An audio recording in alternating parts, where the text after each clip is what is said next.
The first book of Moses, Bereshith, chapter 1, first creation by Elohim. In the former time periods, as a powerful sign of working, chief son and heir Elohim filled with choice things, behold, as a sign Shemayim, the place of the names, and behold, as a sign Aratz, the chief place of running. But observe how Aratz was unorganized and empty, and Sheshach rose up from the deep waters, went up to its face, but the Ruach Elohim, as a wall of protection, moved violently upon the surface of the waters. Elohim then declared, light he will exist, and light he will exist. And Elohim gazed upon that beautiful light, and Elohim made distinctive the light from the darkness. And to the light Elohim called out the name Ya'um, and to the darkness he called out the name Leah Laha. This was the close and the dawn of the first age.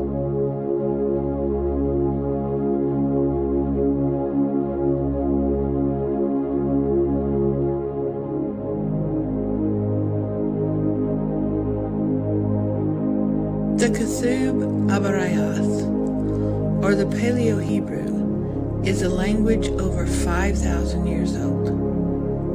It chronicles a story branching forth from ancient time. His story, Yahweh. Walk into his story. Read the Paleo-Hebrew scriptures.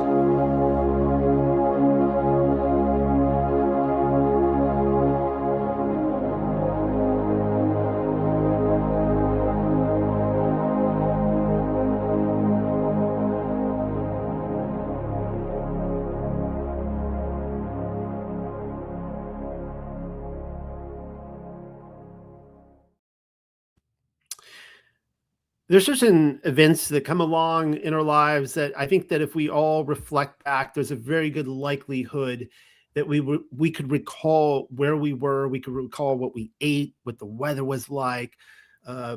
Think back to, of course, if you were the World War II generation, which I don't think anyone is watching this, if there's any maybe children still left from that. But I think of 9/11. I think of Ronald Reagan's speech, tear down this wall. I think of been several events recently, but specifically with the Charlie Kirk assassination this year. That was a really big one. I would venture to say it was the biggest event of the year. I think we will eventually get around to talking about it tonight. I was in Dresden. I remember I was getting ready to do a trip through Poland, down into the Czech Republic, and then into Austria and back to Italy. And we had just gone out for the night. We had returned home. I'm sitting there in a hostel, like in this little room with my family, just in a communal room on this bed. And I looked and saw that he was shot. I say this a lot, but it was I actually jumped out of bed. Like I was so shocked. I was just boom out of bed, and I was so disturbed by it. Now, I'm here with John Q and Graham tonight to talk about the 2025 in review. Currently, I'm calling this episode "Pulling Back the Curtain on the Year's Biggest Media Events," or you could say the biggest psyops. Really, I didn't have anything to say on Charlie Kirk when he was assassinated. I understand that's a weighty word, depending on everyone's views out there, because there was so much static and noise out there, and all these videos and just pouring out, and all these different theories. So what I did was within I don't know, was it a week of the event or so, I got the guys together. John Q here, Graham. Some of you remember from my Q crew, I had Matthew in there. I had a few other guys. And we, interestingly enough, Hunter Tyler joined us on that night too. She hung with the guys. And we were just sitting around in there and just talking all the different theories that were coming out. And at the end of that night, we didn't record it. It was just us sitting in there, shooting the breeze like dudes, just good time. And we covered so much. And I said, man, I wish we recorded that.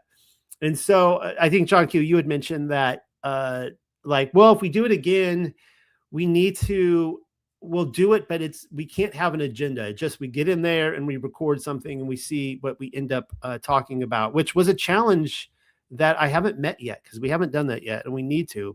Nevertheless, I'm glad you guys are here with me tonight, John Q and Graham, to give your perspectives. And for those of you who may be wondering why I'm doing this tonight, it's because at the Unexpected Cosmology, in our Discord group, we have a lot of different rooms. And in each of these rooms, I find that there are kind of individuals, certain personalities that kind of dominate certain rooms. And we have a Q room in which there is discussions going on all the time about the deeper meaning behind these events. And I really do enjoy these conversations a lot. So we're going to be talking about Charlie Kirk, I think, later tonight. I don't think we're going to want to open talking about him. What for you guys? Let's just get right into this tonight. Throw it out there for me. What was when you think of like the biggest event, and it might be Charlie Kirk, but putting him aside, what for you was the defining event of 2025 in the news? Yeah, that's a good question. There's a lot of things. Looking back on it, there was a lot of things in the news that were, I think, are going to be defining going forward. That maybe right now most people look at it and it's, it might not. You might not think it's all that big of a deal.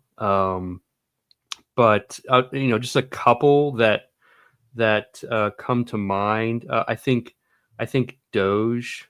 I think that's going to be that's going to turn out to be a pretty big deal. That is still ongoing.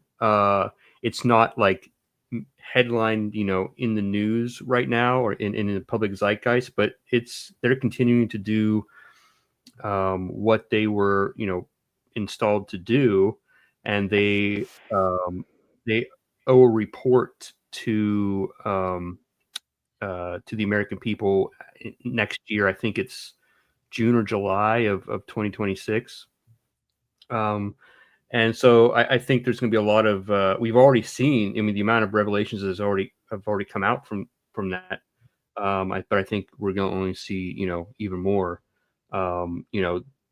What they're uncovering there with USAID and all this funding, that's basically, it is the deep state apparatus. Their funding mechanism was all running through, a lot of it was running through USAID and stuff like that. So okay, well, let's pause and talk about that real quick. And before we get into Doge, I wanted to kind of elaborate on something you had just mentioned, John Q, that I actually can't remember the phrasing you just said, but before we went live, you were talking about how we're basically inundated every single day with just new psyops. They're just out there everywhere in the news.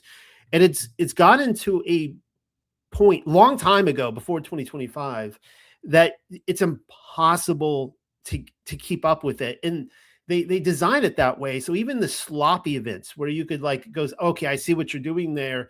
You've got a small window of time to talk about it, and then you move on to the next thing, and it's forgotten. Now, once in a while, with that's the other one I was going to mention, the Trump assassination attempt in Butler, Pennsylvania. That was the other one where I remember exactly where I was and that whole evening and all the events. We were able to talk about that one for a good 2 or 3 months. I mean, we had, and people are still talking about Charlie Kirk. You can go out there, new videos are being done every day. So we've gotten a good 3-month window with him too.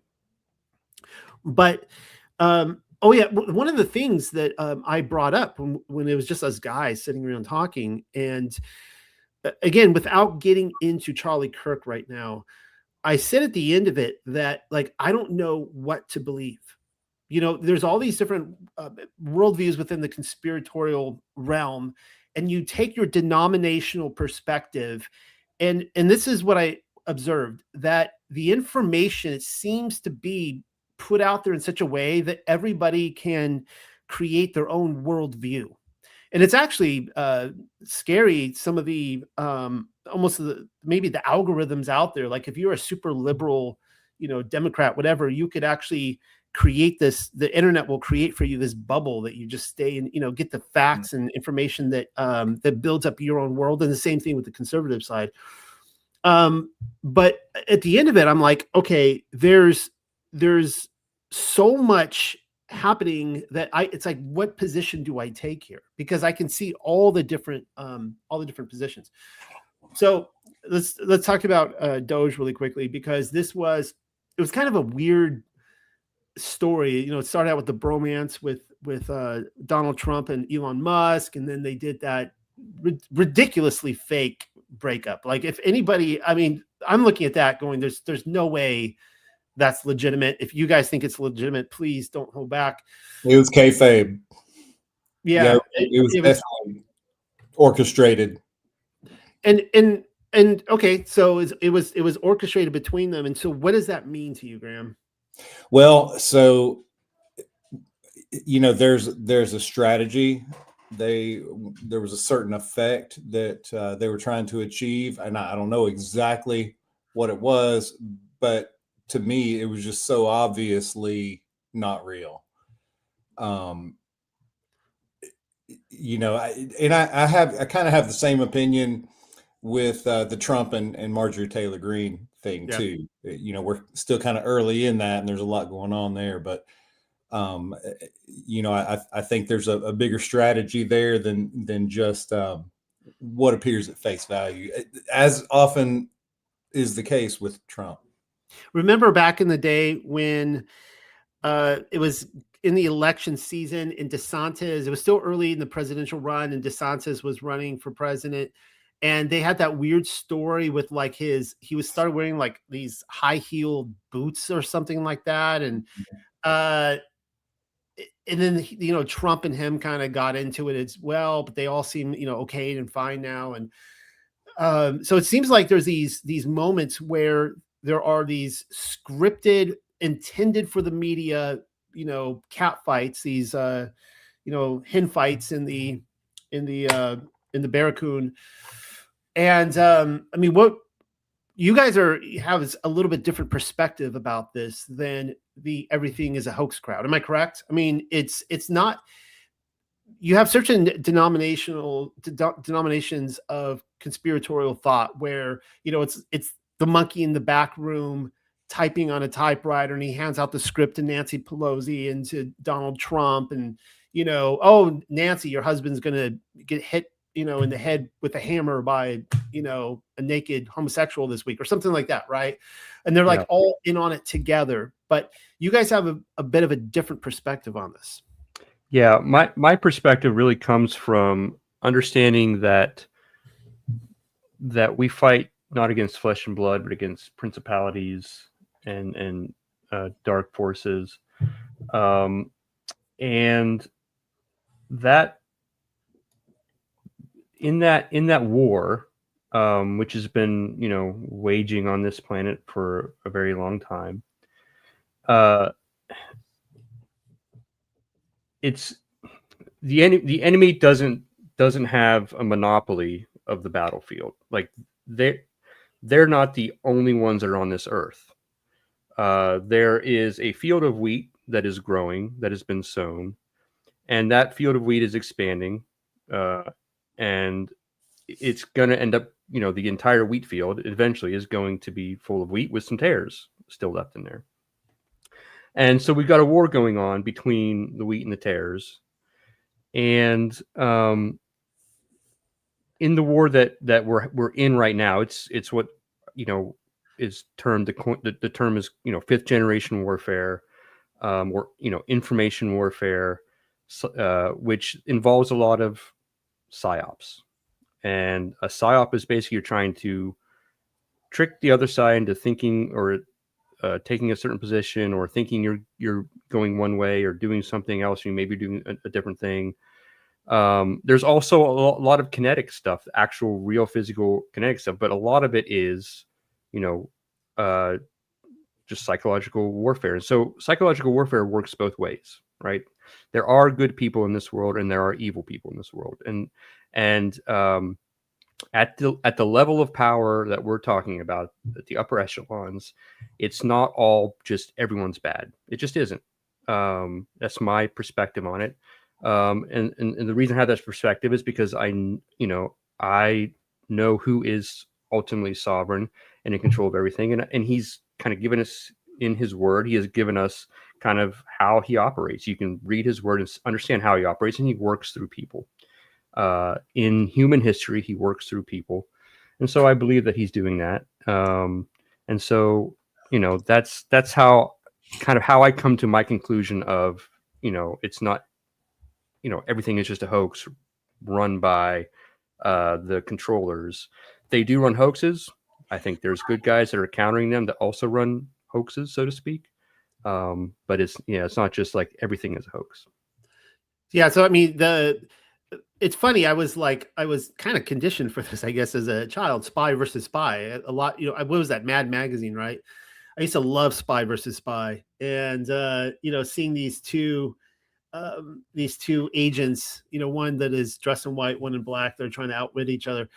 All right. So Doge. So what I was trying to think back through what I think the big moment of Doge was. It was very early on in his presidency of his second term. Did I just write pen on my forehead here? I think I did. Put some ink on there. They removed 12, if I'm correct, 12.3 million people from Social Security who were over 120 years old. Some of them apparently were still receiving Social Security, and they were veterans of the Civil War, theoretically. And then amongst the many things that they cut waste on, FEMA waste. They caught FEMA wasting money putting illegals up in hotels, and to the point that they didn't even have enough money when Hurricane Helen came in. So maybe you can comment on this, either one of you, because John, you had said that it's still ongoing. Well, I haven't been following Doge in the media, and so all I can say is I was looking it up as I was preparing for this, and this is what I got on the internet, that Doge in 2025 refers to the Department of Government Efficiency, a short-lived U.S. government entity established by President Trump's executive order in January 2025.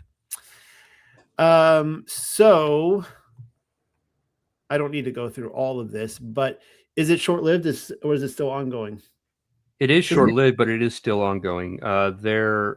Their charter, whatever you want to call it, runs out in 2026. There was a news, I forget which fake news source put it out recently that it's been disbanded. They're not doing anything anymore. And Doge themselves came out on Twitter and said, fake news. We're still working. So. Okay. So, I mean, do you think it'll be renewed in 2026 or? No, they have a mission, and I think they're going to accomplish their mission and then not be needed anymore, which is really how government should work. That what you were saying, Noel, about the Social Security fraud being exposed, people 120 years old. I remember hearing something similar during the recent government shutdown concerning the SNAP food assistance program, that a lot of fraud was discovered there too. I'm assuming that was Doge. I heard just a little bit about that. Did you hear about that, John? I did not know. Okay. I would assume that was probably Doge too, though. Mm-hmm.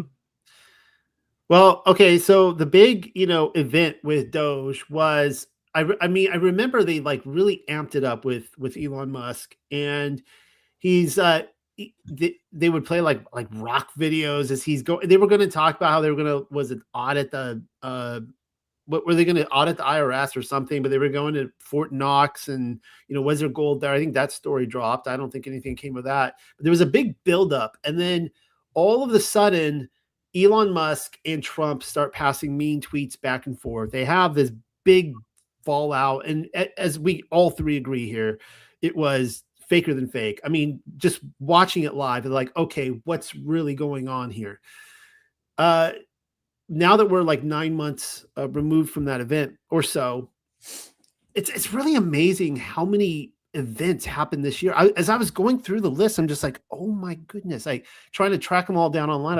I remember that, and I already forgot about it. Mm-hmm. But what do you guys have any thoughts on what the purpose of that was?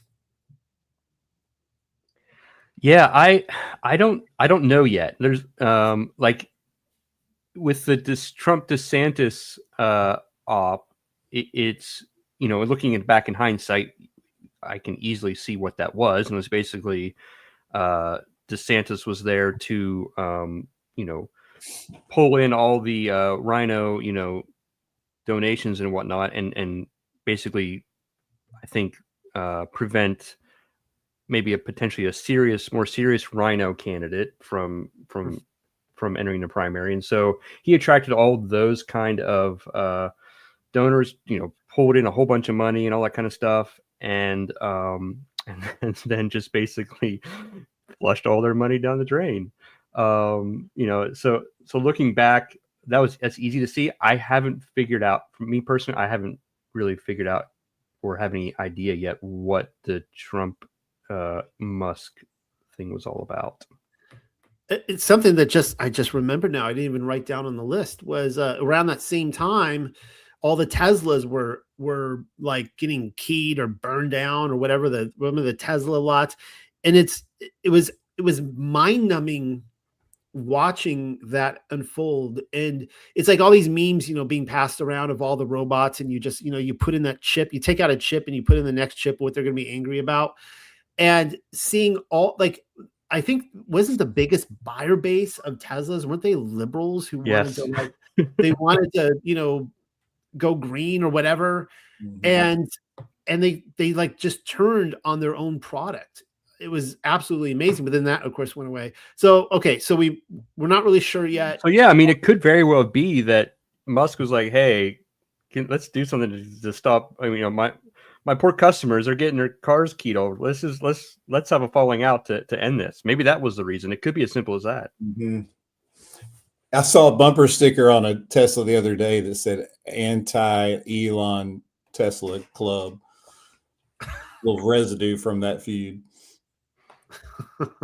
Well, bumper stickers aren't exactly like tattoos. You can take them off, though they do have a habit of staying on there a lot longer than you might want them to. All right, so we don't know exactly yet with Elon Musk and Trump. Stay tuned, everyone. Maybe in our 2026 in review, we'll have that figured out. We're still early on in the Marjorie Taylor Greene, but I remember when that happened, and it's of course ongoing now. It started a few weeks ago, and I went straight to you, John Q. I dropped in that Q room, and I'm like, okay, what's going on with this? Because this looks like, she's like Trump's biggest supporter, and he knows that. And like his turning on her just doesn't make any logical sense at all. And now she's stepping down in January 2026, I think it is. And, there's a re-election there. So we'll have to, so these are the key details of the Green Trump feud. So correct me if I'm wrong. I'm pulling these from online databases. So the falling out, which began to boil over in November and December of 2025, centers on policy disagreements and personal attacks. On the top of this list is the Epstein files, which we're undoubtedly going to be covering this tonight. So a primary point of contention was Green's push for the release of all government files related to convicted sex offender Jeffrey Epstein. And Trump was initially resistant to a vote on the matter, but eventually reversed his position due to broad support for the measure forced by Green and others. There's the policy and ideology. It says Green has criticized Trump on foreign policy, specifically the U.S. military strikes in Iran, which we can cover that again today too. We did do that whole video last summer on the Israel-Iran conflict with Israel. So, stating that his policies were not America First positions. She also raised concerns about healthcare affordability. And then that ended with her resignation. There's some tensions with some other senators she has too, apparently with Senator Rand Paul. Senator, he's kind of interesting too, because I know that a lot of the libertarians were excited that, Rand Paul, both the Pauls, right, father and son, they kind of have their following amongst that certain group. But Paul, he's clashing with Trump on various issues. Apparently, yeah. Rand Paul has kind of really lost the libertarian part of his base. Like, his dad was end the Fed, and now Rand is like, well, let's audit the Fed. Like, no, we need to end the Fed. So a lot of libertarians are really not happy with Rand Paul right now, and for good reason, I think. So the apple has fallen from the tree, but a little bit further from the tree than you, I guess, would hope. I guess in that case, what's up with? Okay, what are you guys' thoughts on Ted Cruz? Because not Ted Cruz. Well, you can give your thoughts on Ted Cruz. Yeah, I think it's Ted Cruz, and the guy with the fly on his face from a few years back, and that guy is like a spokesperson for just straight up Zionism. Mm-hmm. And it seems to be completely contrasting some of the things we're seeing in the administration and things that are going on right now within the conservative movement, which I hope to hit that tonight too. So what's going on with Ted Cruz? Is he a kosher rhino? Is he faking it? Is he all part of the act? No, I think he's a Zionist, kind of like a lot of those people are there. During the 2016 campaign, if you remember, Trump was calling him Lion Ted. Also, like Marco Rubio, he was calling him Little Marco, if you remember that. Now, Marco is his Secretary of State now. My opinion, this is my opinion, I think that Marco Rubio essentially what you could say is a flipped asset. I think that they, he used to be controlled by the deep state, but I think now, he's a flipped asset. That those kind of things happen in this war where if one side can control you, the kind of those same things, it can be used by the other side to control you. Yeah, I know we've talked about that too in the past with some of the, and I don't even know where you guys stand on that now. I remember like a year ago we were having discussions about like Jeff Bezos and Mark Zuckerberg and some of these guys. Were they, did they flip the script as well? Were they playing for the other side? Whereas there's some Red Rover send, Mark Zuck right over, that kind of stuff going on. Okay, before we move on, though, I want to cover, because you had mentioned, John Q, the USAID in Doge. Did you want to elaborate that? Yeah, I mean, one of the big things, I guess the key word for, all the attention that got early this year is really exposure.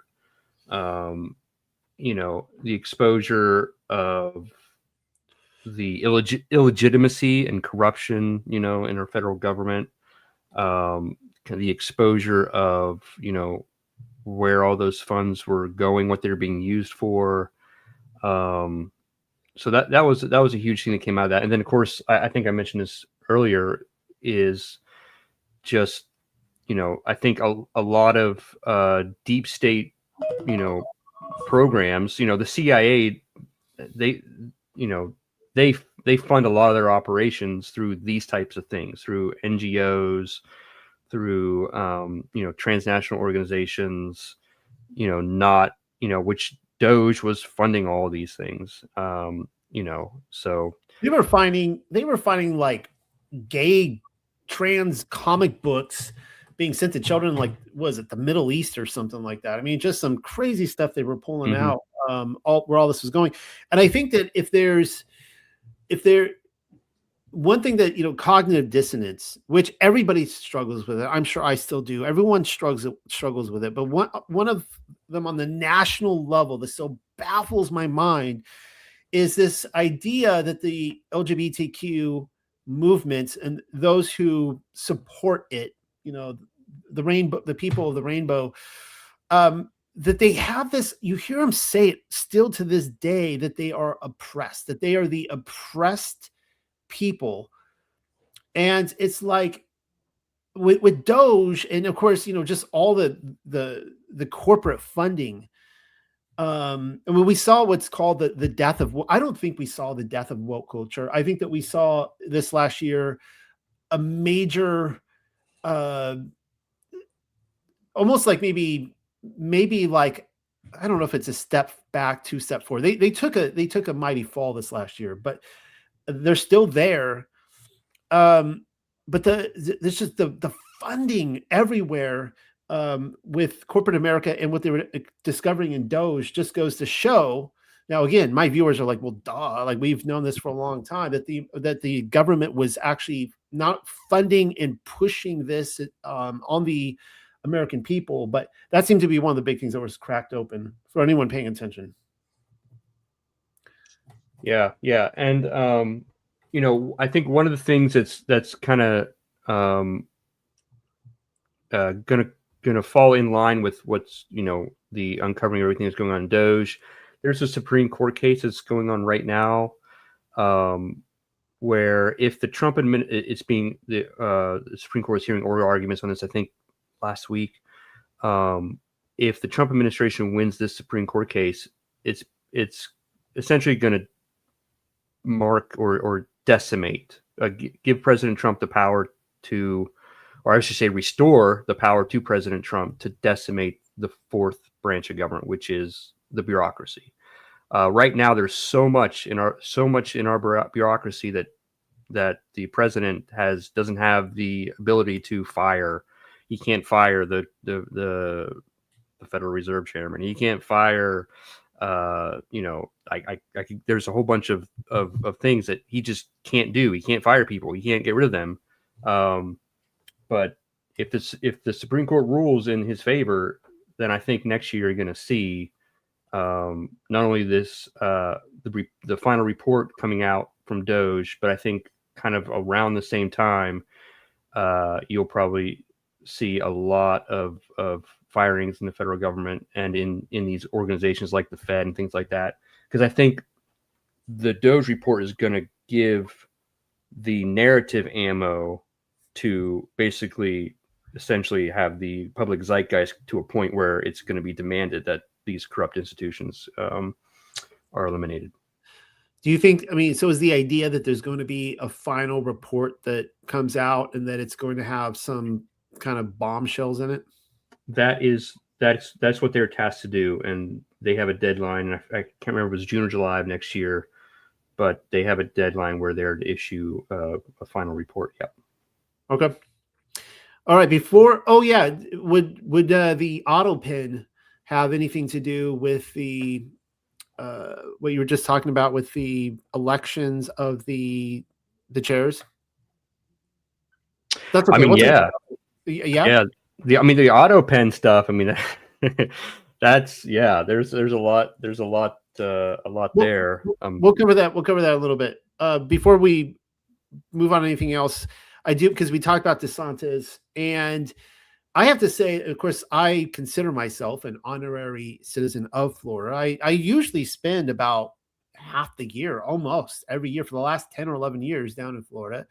I'm not down there right now. Usually I'm down there for 6 months, or I should say 3 or 4 months at the end of every year. And this last year, Florida was becoming more and more attractive, as if it wasn't already. So the big thing with this breaks into ice, get it? We're breaking into ice, breaking the ice, was Alligator Alcatraz. And that opened on July 3rd, I believe it was, just before July 4th. And I know that there's people listening to this that go, oh yeah. Like, it was like the big talk of everyone was freaking out about Alligator Alcatraz in July. And I think by the time August rolled around, nobody was talking about it anymore. What are some of the other things, John Q, or Graham as well, that kind of went through in Florida? There was the DeSantis banned geoengineering and weather modification activities. Mm-hmm. And I just want to point out for everybody here, because I know that there are some individuals that this is like where I have changed my perspective on government a great deal, because one of the things as a quote unquote truther that, motivates me to get out there every day and write the papers I do and talk about the different things is because I want to see actual change. I'm not just, I don't know why I would be devoting my time to stuff as any kind of activist. I'm not a street activist, but I'm a, research and put it out there kind of activist. I don't know why I would be doing that if I didn't want to see real tangible change. And so now we are actually seeing the government go, we're going to ban chemtrails. We're going to ban chemtrailing, banning geoengineering and weather modification activities. That happened in Florida. I think there's some other states too that have done that. Yep. I can't think offhand, but I know Florida has been leading the charge in some of this. And another one in September 2025, so this was just 3 months ago, DeSantis and Surgeon General Joseph Ladapo announced plans to eliminate all state vaccine mandates, including those for for school children and potentially for healthcare settings like nursing homes, for all the elderly that don't really have a say in the matter. And they're just like, come over here and pop your pills and take your shots like a good boy. And this positioned Florida as the first state to do so. So this was revolutionary. A move that involves legislation action to overturn existing laws. And it sparked a significant debate and warnings from health professionals about potential disease outbreaks, the fear porn, of course, on the other side. Well, we're going to see, and it's funny because people, if people are listening to that fear porn, they've already forgotten about COVID. And I basically my family, we basically lived in Florida through COVID because it was the last free state there was. And I went through all COVID without wearing a mask. In Florida, in most places, yeah, you see people wearing masks around, but for the most part, like you're out in public, people didn't care. Like maybe like at the height of it, maybe it was like every other person wore a mask, but people were walking around, they didn't care. And I remember there were in the wintertime, because they fluctuate a couple million people more population wise in the winter, these people are coming down from like some of the more liberal places and they're just like horrified to, they're worried they're going to go down there and get sick. And guess what? Like Florida, like people didn't die in Florida. Like we turned out okay. We did okay through it. So yeah. There's been a lot of at the state and local level over this past year. There's been a lot of really good news, on these kind of lines. I'm thinking back to last November. Another thing that we did in Florida was we prevented, we blocked. They wanted to pass like a constitutional amendment that was on the ballot to basically make it, abortion a right, and that was defeated. There's a lot of states that are since the overturn of Roe v. Wade, there's a lot of states that have been moving forward with bills of protection and bills of abolition, which that's really what we've been hoping and praying for. So yeah, it's and then another thing Florida is doing, and there's some other states, I think Texas, maybe this too, is there it's going to be on the ballot next year to pass a constitutional amendment to ban property tax in Florida. So that's that's another big win.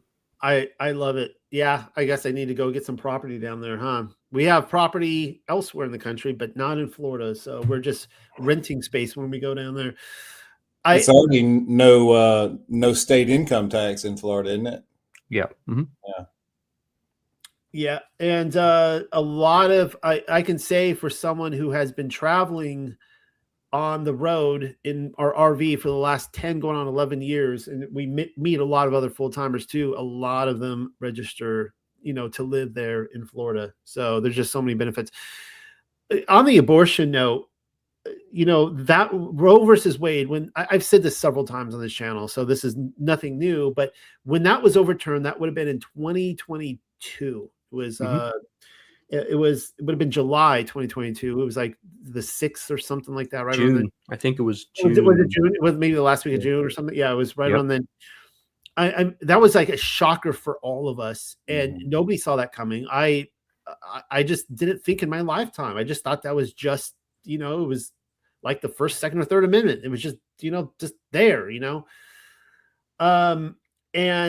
that was the moment I started to turn in favor of, or recognizing that, there is good that can still be done in government. And even though I wish, because abortion is murder, I don't care how you slice or dice it, for lack of a better phrase. And of course, to say to anyone out there, because I do still get the angry women who write me whenever I talk about this. The difference is that if there is a force, like you have to pull the baby out because the mom or the baby is dying, it's not an abortion. You're still trying to save the child. In all those cases, you're like, okay, we got to remove the baby. We want to save the baby. We're not removing the baby to kill the baby, but Yep. obviously the mom and the baby are going to die in like 0.5% of cases. I mean, it's so rare. But I wish this is the one issue where I wish nationwide we just ban and say, you know what, this is murder. As a nation, we're not going to stand for this. However, I do love, a secondary, as you mentioned, John Q, that we see some states that are straight up outlawing it, and others that are, they're trying to go even full retard down the path of abortion. But in those cases, it's like that's what makes the American experience so phenomenal, because I'm glad we actually have states like California, that this is the state I was born in. It was what I was raised in. It's where I got married. It's where I spent my young adult years. My wife and I fled California, and now we can look at California and go, yes, you guys are screwing up that state. And so that could be an example for everyone else of what not to do. Like, we need to see that on a state level instead of a federal level, so you could run that into the ground and not our country. So I guess that's one of the benefits to, I guess, if there is any benefit to people voting on abortion laws, that we can have states that are going to say, we stand with the sanctity of human life, that, a person is a person, no matter how small. All right. I'm going to talk about, well, actually, I'm going to skip this. While we're talking about Florida and the chemtrails, RFK Jr., he hasn't been much in the news. I know that in the election cycle a year ago, he was like the talk of the town, and everyone's so looking forward to him. I have not seen him in the major news cycles. I don't know if you guys have, from what you've been reading, but what are some of his accomplishments? Oh man. What, right? I mean, it's just, they're not talked about though. Yeah, there were I'm trying to remember, and I didn't write anything down on that, but earlier this year, I know that there was a bunch of things that he was doing. There was something with he's been putting out a lot of stuff and on like the vaccine schedule and stuff like that. I know he's kind of cleaned house with the CDC. Yep. He's removed members of the CDC's vaccine advisory committee.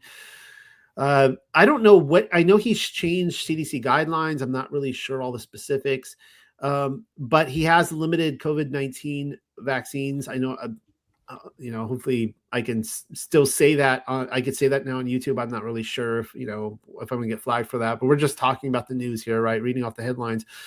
And altering the childhood vaccine schedule. He's cut funding for mRNA vaccine contracts. And of course, the big one, I think, was the food and nutrition reform. And this is another thing that has excited me, right? Like, I want to use this word a lot. It baffles my mind. But one of the things on the flip that baffles my mind is when you get into a lot of the truther circles, and I've noted this for the last couple of years, that he's taken like the food dyes out, right? Which is good. We don't want food dyes, like one of the things that went through this year was Coca-Cola. I think they're using actual real cane sugar now. Am I correct? Am I wrong? Yeah, Yep. they are. That's huge. That's huge. And so so RFK Jr. Wrong, Kennedy. RFK Jr. He's removing sugar, red dyes, junk food from school lunches. And he pushed for scrutinizing food dyes, microplastics, which it seems to be a big up and comer for the elite, and aligning with U.S. standards with Europe. And I have been to Europe multiple times. I spent this last year in Europe, and I could attest to the fact that the food is much healthier there. Even at the fast food level, it is not like American food. So what baffles my mind in these situations is where you get these individuals that they're so hung up on hating the government and they could do no right, that it's just like, oh yeah, they're removing, they're making like chemtrails illegal, and they're stopping abortions, and they're getting rid of food dyes, and these are all good things, but they're tricking us. There's something in there that is, they're up to no good. And I don't know, these have been cause for celebration for me, as part of Make America Great Again. Anything to add? Yeah. Make America healthy again. Absolutely. You can't make America great again without making America healthy again. And one of the ways to see if, hey, is somebody being effective, is just to do a quick search on any web browser and just see what the headlines are. And here's a couple of headlines about RFK Jr. From this year. Inside RFK Jr.'s methodical, this is from the New York Times, inside RFK Jr.'s methodical quest to shake up America's vaccine system. Oh my goodness. Here's another one. This is from Stat News. How RFK Jr., America's celebrity health secretary, is steamrolling science.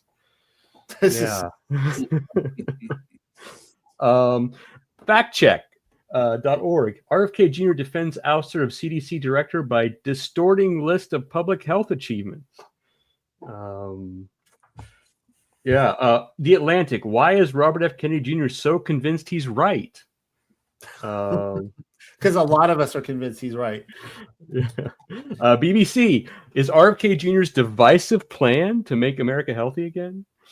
That's just a short brief example of the headlines about RFK Jr. this year. There was another news article I read recently, and I don't have it in front of me, but it was stating how many doctors are frustrated this last year, probably ever since COVID, but really there's been a huge uptick over the last year or two, that they said they have never seen so many Americans coming into their office and asking about the root cause of their disease. And so you have this mass awakening amongst the people. And again, I've said this several times. It wows me to behold it and seeing how many people are truly waking up to just the lies, the poisons, everything else, but starting to understand that over the last 2 or 3 weeks, I brought on Carly, I brought on Dr. Monzo, brought on a few others, and showing how the body is not just, separated by, your foot hurts, so we need to take you to a foot doctor, or your teeth hurt, so I need to take you to a dentist, right? But understanding that there is the entire body is, of course, a healing mechanism, and everything is connected, and so on and so forth, and yada yada yada. We don't need to just.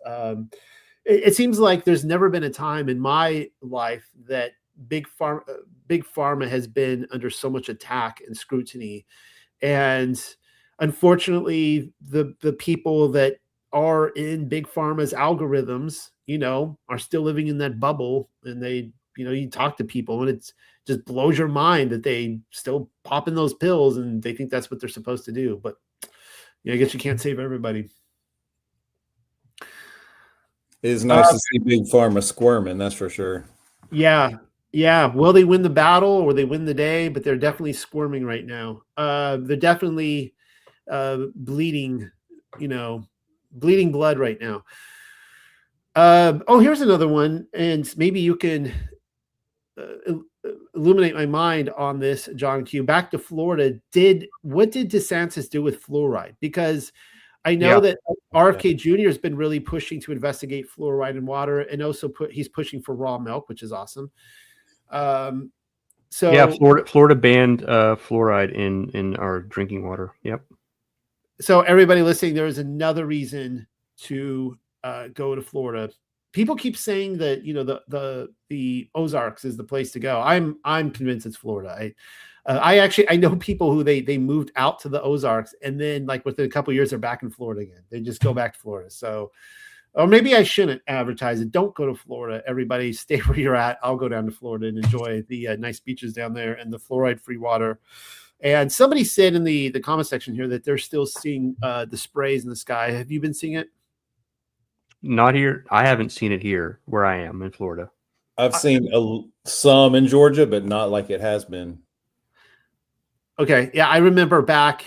I don't really see it here. I mean, I can't recall the last time. Now, I was in, you know, Europe for most of this year, but I can't recall the last time I saw spring here in South Carolina. I remember back at the end of it would have been the end of the Obama administration. Man, it was, and even the beginning of the Trump administration last time, the skies here were just sprayed like it's nobody's business. Okay, so let's see, what else do we got here to talk about tonight on my list? Oh, wow, I skipped over a lot of stuff.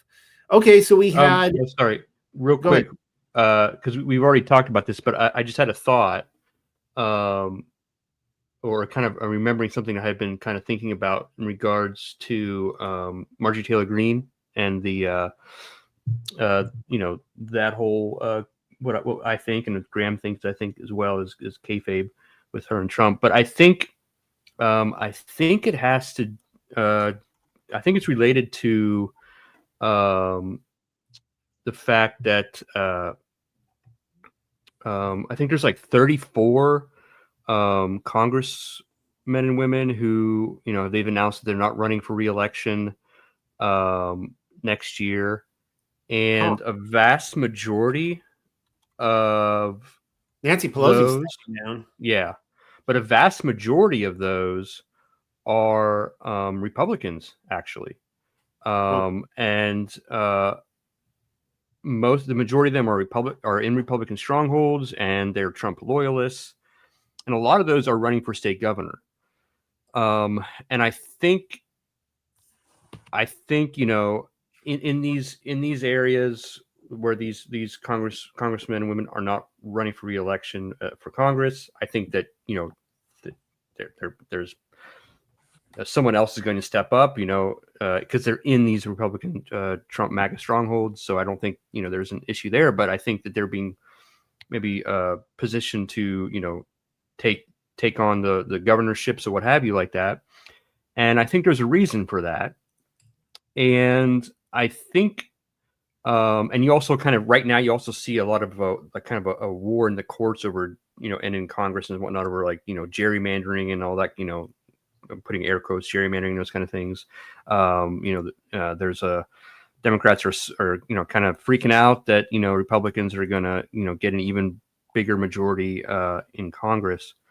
And I think what you're looking at is, I think you're looking at a scenario where, you know, in the political arena, and that's a lot of that is really narrative. I think a lot of the election 2024 is really a narrative. There had to be a narrative victory. Like, basically in the narrative, Trump had to essentially make it to where narratively they could not pull off the steal. And I also think that there was probably some actual stopping of steals through Cyber Command, but narratively they had to set it up to where, you know, they couldn't steal it. And I think they're gonna kind of take that same approach in the 2026 midterms. So I think you're gonna see, you know, I think you're gonna see a scenario where we have a big there's a big, like, kind of MAGA majority in Congress. There's majority control of at least I think 2/3 of the states that you need 2/3 of the states to call a constitutional convention. I think maybe we're on the path to see a constitutional convention being called to do things like revoke the was it the 16th Amendment with the income tax and some other things like that. I think that's one of the things that's being set up right now. And Marjorie Taylor Greene, I think, might be in the mix there. Yeah, no, that makes sense, right? I mean, it's an interesting theory. And so the idea with her is that she needed a cover story as to why she's going to step down, because otherwise people are like, why is she moving out of this position right there? And so, and also I think a feud with Trump would help her in Georgia, because there's a lot of kind of, liberal areas of Georgia where, I think it could only help her. And this, of course, we haven't talked about Epstein tonight. We have so much to cover up, and maybe we don't even need to. But there was that really just like awkward and strange comment that Trump he like tweeted out, calling like all his MAGA supporters like idiots or something like that, and like there is no Epstein client list, and you guys are idiots, and stop voting for me or whatever. I can't remember what it was. And that was like, I was sad to see some of the big names that I follow. I'll throw one out there, Mark Dice. I like his commentary. I like watching him, and he even fell for it. He's like, "Oh, I can't believe Trump betrayed us," and all this kind of stuff. And I was like, "Come on, man! Like, do you really believe like that's legitimate?" Like, I think that Trump knew that most of his supporters like understood, what was happening by this point. But it seems like that was the narrative being set up for why, for example, she needed to, step down or doing whatever she's doing. All right. So there's so much to cover tonight. I will say this, just going to throw this in here. Another story that was telling for me, but it was kind of like out there for like 3 days, and then it was like 1 week and nobody talked about it again. It was when Michelle Obama started her Big Mike started her podcast, and she like, I had to watch it several times and going, I think it was last April. I'm like, did she really say that? Somebody said she said it. And I'm like, I didn't believe it. I'm like, no. And I had to watch it. And she referred to herself as a trans. And I'm like, okay, wow. And I don't know if that was a slip. She was on there with like her brother or something like that, other people. And they're like, And I'm like, okay. So that was kind of interesting. And I'm not even in the circles of, the leftists and all the gossip, boards. I don't even know if they process that. I don't even know what's going on with that. Here's something you wanted to talk about, John Q. James Comey's 8647 seashell post. Oh yeah. The whole Comey saga this year. So remind everyone, if they don't remember, the 8647 seashell post. Yeah. So, I can't remember exactly when he posted this, but it was on TikTok. It was basically a photo he took at the beach. It was like June or something. It was like June, something like that. Yeah. Seashells forming the numbers 8647. Oh, I just found this on the beach. It was a pretty, pretty seashells, and I just thought I'd take a picture of it and post it on my social media accounts. Right. Yeah. And of course, to 86 someone, that's lingo for, eliminating them. And of course, 47, you're talking about the 47th president of the United States. And so obviously that drew a lot of attention. I liked all the memes that resulted from that, of like people all the seashells and rock formations people were finding and talking about Kobe. So I thought that was funny. Yeah. Good time. Yeah. So and then, they brought Comey in for questioning, and then, he was kind of released. But then a few months later, we have an indictment of Comey.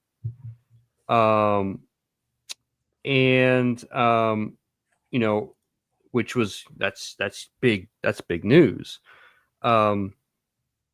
Now the attorney that was appointed by Pam Bondi, I think Lindsay Halligan was her name.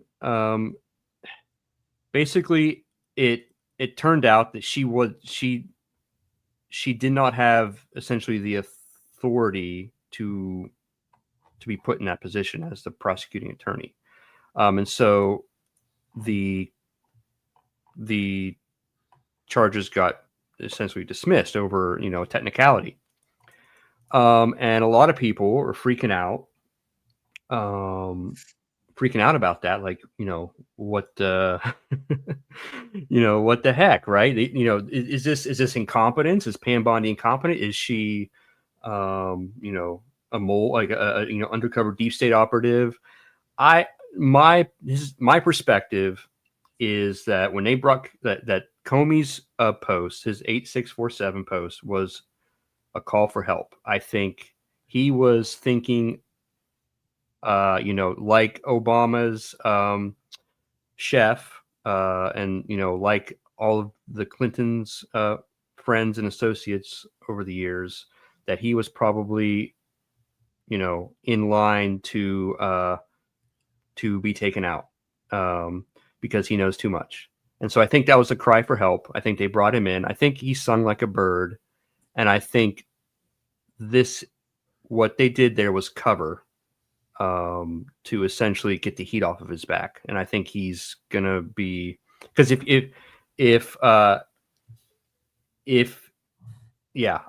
think he's gonna be a main witness in prosecution of someone above him. And there's only a few people that were above James Comey. When that happened with the Seashell social media story, I actually wrote a little paper on this one too, on James Comey, on this, because I thought it was so interesting. So I was looking into it at the time, and I was interested to learn that most people, it seems like, in the media, I mean, yeah, you're always going to get the newspapers out there like, oh, there's just it's just a coincidence of evolution type of thing. But most people out there were like, dang, like that's an 8647, people. Like people, and it's one of those things where, like, if people didn't know what an 86 is, they quickly learned. And so many people had watched, what was that show, the Mafia show, the help me out, guys, what was it? It was really big. The Sopranos. The Sopranos. Yeah. I never watched The Sopranos. I've never seen an episode, but I know that, like, they would say on that show to 86 somebody. So there's a lot of people out there that are like, yeah, I know what an 86 is. So it's just, that was one of those events where, again, a lot of people started waking up and realizing you never know what's going to be a trigger for somebody, but he's going to wake them up to the larger world at play. And realizing that people do pass notes like that through social media, that it wasn't just random seashells, however it came out.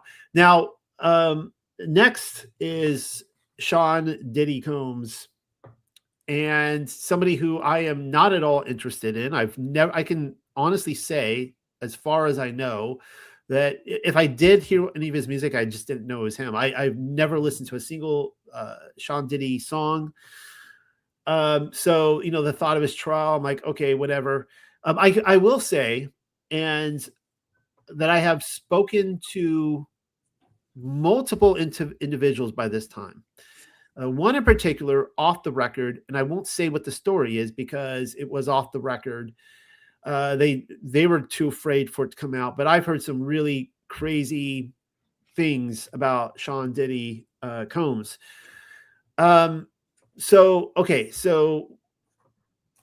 he started, like, I think in 2017, there were several civil suits brought against him. He had been accused of, as unpleasant and disgusting as it sounds, and of course he did much worse than this, but this is just what kind of came to the forefront in the national news: raping and sexually assaulting 3 men, committing sexual battery against a former male employee, and of course drugging, sexually assaulting a woman. And you figure that this guy has a laundry list of men and women that he has sexually assaulted. But in 23 and 2024, there were accusations of sexual misconduct were made, and civil suits were filed against Combs. Among the accusers and plaintiffs were the defendant's former girlfriend, Casey Ventura, who said that she had been raped, trafficked, and physically assaulted by Combs. So he was actually, in 2025, the trial ended with a conviction on 2 counts of transportation for the purpose of prostitution, but he was acquitted of the most serious charges, including sex trafficking and racketeering conspiracy. He was sentenced to 4 years and 2 months in prison. He's currently serving that sentence. You guys have anything to add on that? That's just the official, the official statement in the on Google. Yeah, I mean, it's just a few years ago, all that would have been conspiracy theory. Crazy conspiracy theorists were the ones talking about that kind of stuff. Yeah. I mean, yeah. Now there was also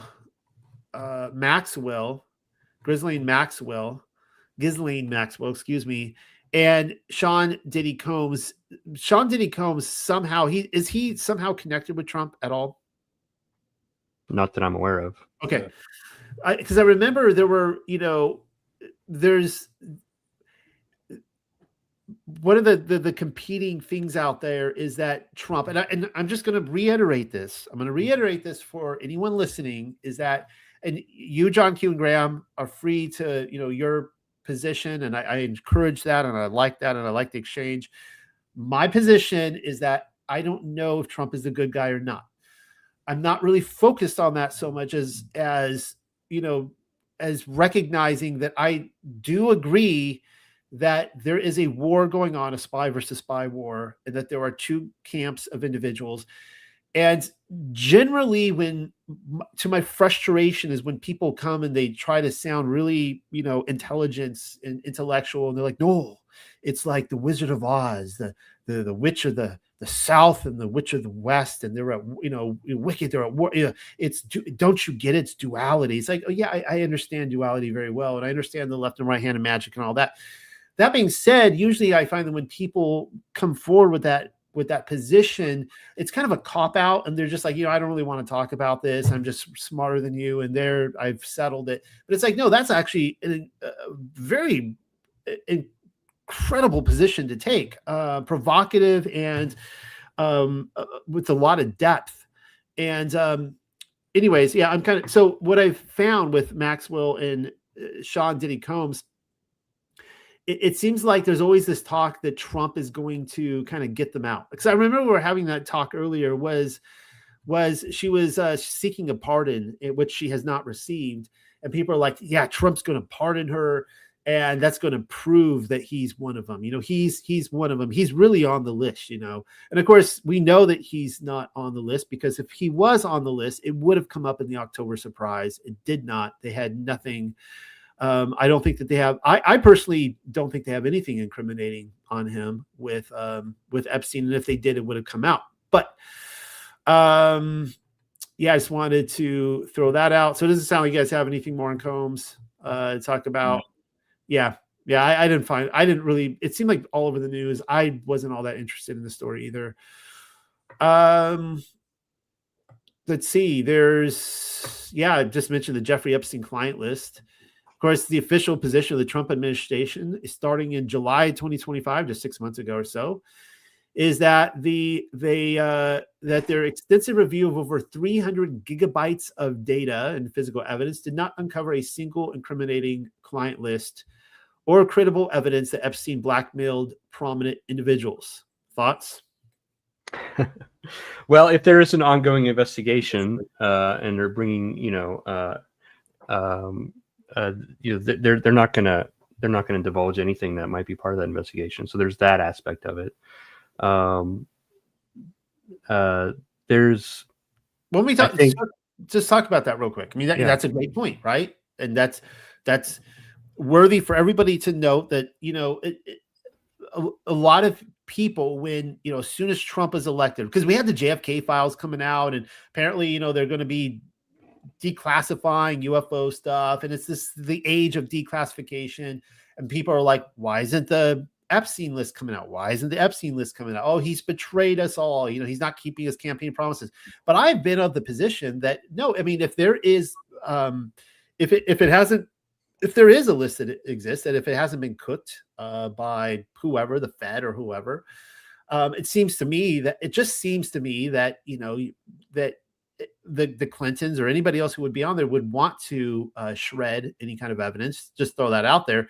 But if they do theoretically have evidence, they need to be able to build a strong case, get all the evidence out there to incriminate, rather than just, I mean, if you just release things right away, things slip through your fingers. It's not that simple. I mean, would you agree with that? Yeah, absolutely. Absolutely. Yeah. And, one of the things I think, I think the big investigation is going on, and there's been some grand juries impaneled in some very interesting locations. But I think the big overarching thing that's going to be brought is going to be the conspiracy charges, conspiracy to the whole Epstein thing. Just recently this came out a month ago or so, where we learned that Epstein was texting with a congresswoman during a hearing and feeding her, questions and things to say and stuff like that. So, and that was related. That hearing was related to the Russia hoax, right? So there was collusion and a conspiracy to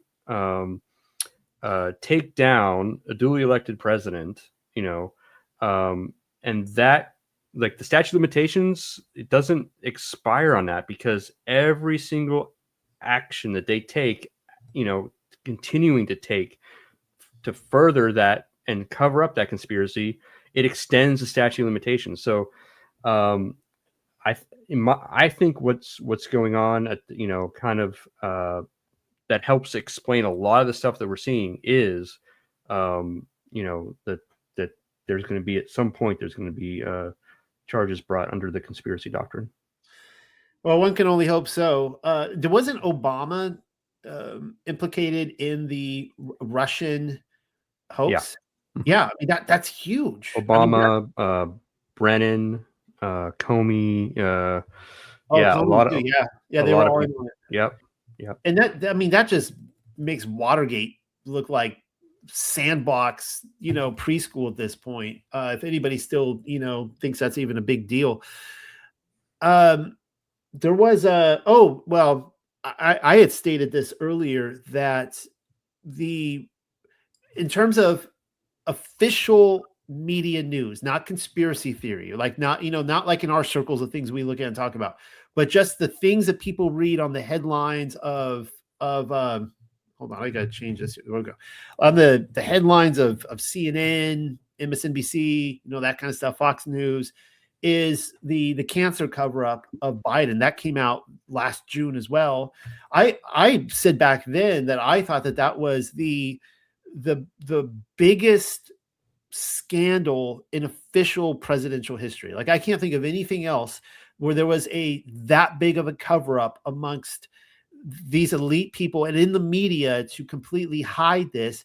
And now it's been even developing more with the auto pen. So, and this connects with the photos. Didn't Trump put for Biden? Didn't he put a photo there, like with the whole presidents? Just it was like a piece of paper and pen or something, right? It was the auto pen. Yeah, it was the auto pen. Yeah. So, can you guys comment on that? Yeah, I mean, the whole auto pen thing, that's so interesting. There's a couple different ways that I could take it. There's the whole theory that Trump kind of devolved certain aspects of the executive branch and the federal government once the election was stolen. There's a lot of corroborating evidence for that theory, and there's a lot of speculation of and it's, I think, warranted speculation of multiple different Bidens, CGI Biden and all kinds of things. And so was it as far as the auto pen goes, obviously that's official news, is that the auto pen was used on a lot of these things and a lot of these pardons and things like that. And right now, the Trump administration is, kind of, I think they've stated that they're essentially moving forward with making any of those, things null and void. Like, the Supreme Court has already ruled that, anything that is done that is repugnant to the Constitution is null and void. Any law that's passed repugnant to the Constitution is null and void. And they have also ruled that fraud vitiates everything. And so, it's, if you've got staffers and things, just taking out an auto pen and signing things like without the president of the United States, who is supposed to be the signatory of this, actually doing it, that's fraud. So yeah, it's I think we're going to see more of this story in the coming months and years. I think so too. I think that this is going to be a developing story for the definitely through 2026 into the following year after that. I mean, if Hollywood is, they're out of ideas and they're looking for remakes, I think it's time for another Weekend at Bernie's movie to be made, and to just have it take place in the White House. Weekend at Biden's, the story that needs to be told. If I were to wake up one morning and read in the news and go read a headline and go, what world am I inhabiting that this is actually happening? I think my dream, I have many dreams. I don't just have a dream, I have many dreams, but one of them is that the administration will just show that Obama's birth certificate was a forgery. It's already been proven. I mean, it's there. It's all there. The case is all there. The evidence is all there. Just point it out. Show that he was born in Kenya. And of course, we know that even his daughters were adopted somewhere over there as well. But that would overturn everything that the Obama administration did. Just like that. Boom. Done. I mean, the auto pen is a big thing, but this would even be bigger. And you would erase, help me do the math on this, 12 years, 8 years, and then another 4 years of everything that they did, and all just the damage that they've done to just the human psyche through transforming people into these, fuzzy mutants. Yeah. So yeah, I think part of the information war that's going on is getting the American people to the point where they could accept that. Mm-hmm. Well, yeah, I mean, I guess I get that totally, right? Like, we've had these discussions before that you can't. This is something I think a lot of people don't stop to appreciate about the human psyche, is that you literally will break minds. Like, you cannot force people to accept a different reality. I mean, you've talked about this before. You talked about this a lot, John Q, with the dwarves are for the dwarves. And, when they finally, I think if I remember right, it's been years since I read The Last Battle of C.S. Lewis, but I think when they finally go into like Aslan's presence or something, they don't accept him. If I'm correct, that basically the idea is, and I do believe this, I do believe that you could go into the presence of Allah Hayam, but you can go into Yahuwah's presence, and you just don't get it. You don't recognize him. I think that is a very real scenario of the human condition. Yeah, they conditioned themselves essentially to say, I am not going to be deceived again. And so they thought everything was a hoax. So, I mean, this is something that I have learned to appreciate with people, that, like, when you first wake up to the realities of the world, the number one thing that happens, they just start burning bridges with all their relatives and friends, and they just have to tell them and beat it into them. And, you're a pagan and this kind of stuff. And I've just learned in this walk, and I've settled into it, and I'm really appreciating the red and the blue pill, and go, hey, look, which one do you want? I'll give you if you don't want the red pill, I'm not going to, that's fine. I'm totally cool with that. And people are like that. And as much as we would like to see, wake up one morning and Zionism is gone, and the Freemasons and the Illuminati and NASA and all this kind of stuff, that's just not the reality of the world we inhabit at all. And it's, I guess we could always talk if Matthew were here tonight, because I know that he's really big on talking about how it's all going to end and soon. All right, let's talk about ICE real quick. Man, we are. I was worried we weren't going to have enough to talk about tonight. We're not going to get it all tonight. ICE, that was a big one this year. And see, what does that stand for? That is Immigration Custom Enforcement. There we go. And the dude who is hitting it up, director Tom Homan, he's still the director of ICE, right? Yep.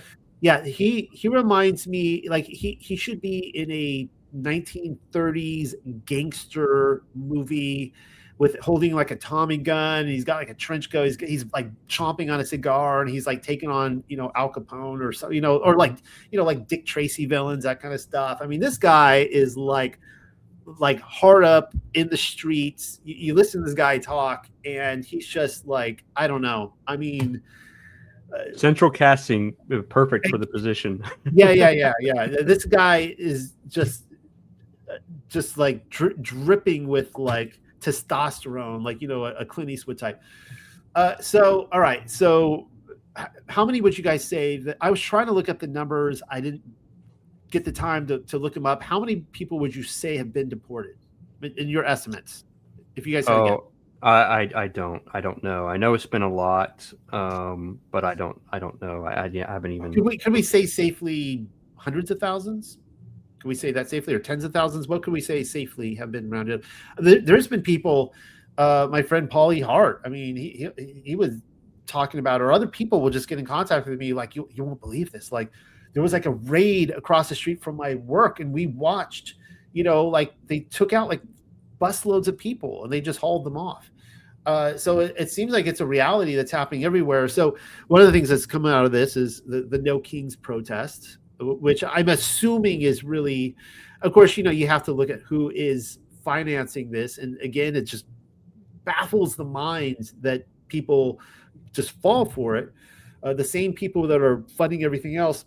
I did find it funny that the No Kings, it was a little awkward that the No Kings protest did land in places like England. It's like, wait a second, don't you guys have a king? It's a little funny. Mm-hmm. Hey, I tell you something ironic about that too, Noel. I was actually with my family in Charleston back in June, I think it was. And it was on a Sunday. They have an event there called Second Sunday where they close down the King Street. Yeah, King Street. Mm-hmm. Yeah. And so we were there on King Street. All the vendors were there, and the shops were doing special. It was really neat. The rest of my family hadn't been to Charleston before, and I wanted to show it to them. Funny thing, there was a No Kings protest marching down King Street. Nice. Yeah, good irony. Yeah, and of course, you know, I'm from Charleston. I remember when you came into town. Of course, I was in England at that time, but I would have loved it to be able to see you with your family when you came out. We'll have to do that next time. One of the things, of course, you know, it's funny watching these aging dinosaur politicians try to strike up a protest. And guys like Bernie Sanders, Chuck Schumer, Nancy Pelosi. And one of the things that came out about this is that like the footage emerged around this time of all of them, including Hillary Clinton, just 8 years ago, 10 years ago, leading up to 2016 with Trump the first time, right before that, they're all saying that they all admitted that the illegal aliens were bad news and they needed to go. And it's just funny how, but as soon as, Trump starts talking about this and bringing out, all of a sudden it's like, oh, this is, the most inhumane, this is, fascism, all this kind of stuff. And so there's that. And I did look it up. So from what I'm finding, it looks like 400,000, this is as of September, 400,000 formal removals, and they're estimating 1.4 or so million voluntary self-deportures. Hey, there was a headline I saw today that the federal government's going to purchase some Boeing deportation jets. Did y'all see that? No, I missed it. Yeah, I didn't get a chance to read the article. I just saw the headline, but that's interesting. All right, we covered. Oh, okay. So now I'm going to go into this here. This Real is quick, Noel, on that, these deportures, a lot of the people that are being deported are essentially part of, are the some of the bullets in the gun that the deep state has pointed at America, right? It's some bad people that are here for a purpose to be activated for things. Yeah. yeah. Sleeper cells. Mm-hmm. Yep. All right. So here's something. Just go through these really quickly. We had Pope Leo XI, a Chicagoan, or the first American Pope ever. That happened this year. I know, right? Everyone out there listening, like, yeah, that happened this year. We all forgot already. I don't know if I've really talked about this, but I had the opportunity to go to the Vatican this year and went and saw the Pope. And as he does in the Pope Mobile, does the donuts and everything like that. I had to guard Rivka. We had to guard her with our life because people are using babies as leverage, and they will grab your baby and try to hold it out there to get the Pope to stop. And they're trying to grab my daughter. I'm like, no, you do not touch my daughter. So here I'm going to quickly give, since we are talking about 2025 and might as well talk about the Pope. And this guy, he's woke as hell. I think he put on like the first rock concert at the Vatican, whatever. So if my travels across Europe was a video game, then the Vatican would be like, like in Super Mario Brothers, you go to Bowser's Dark World at the very end, like World 7 or 8, whatever. This was like the final world, and meeting the Pope was like the final boss. It was the most intense crowd control experience I've ever experienced in my life. There were tens of thousands of people dumped into this little, around the obelisk, around St. Peter's Square. And of course, I have a lot, I would love to talk about sometime on the, Millennial Kingdom and all that and what I was looking at. But the nuns were, they were brutal. They were brutal there. And we hear all the time about, the abuse that comes through nuns, but it's like no joke there. They form these gangs, and like when you see the geese flying south for the winter or whatever, they form these arrows, and they pretend like they don't see you, and they will they would bowl me over and over again. I'm like, oh my goodness, here comes 12 more nuns, and you make it through the nuns, and then there's more. Anyways, there was that right there. I wanted to talk. I'm going to just, let's see, we had the JFK files that came out this year. I don't think we need to, the one thing that came out of that was Israel. So we talked this summer, we brought Graham and John Q and Matthew on. We talked about the Israel-Iran war. Don't really need to probably go over that again too much, other than the fact that it was, I would say, people were calling it one of the greatest foreign diplomatic maneuvers probably in history, where my opinion on this, and maybe you guys can agree or disagree, it was the same thing with COVID, where I kind of feel like that they push COVID out to push Trump against the wall. Mm-hmm. And either, he excelled or he didn't. And maybe that's why the election, maybe they allowed it to get stolen. I don't really all know, but I feel like this was another one where they really wanted to start like out of desperation a third world war. I really feel like they did. And there were, people sounding being the war drums. This is it. This is the third world war. And I thought how he was able to get in there in that as quickly as he did was just pure brilliance. I don't want people to think I'm like putting heaps of praise on this guy, but I just evaluating the situation when it happened. What are you guys' thoughts on it? Yeah, I mean, I think, yeah, it was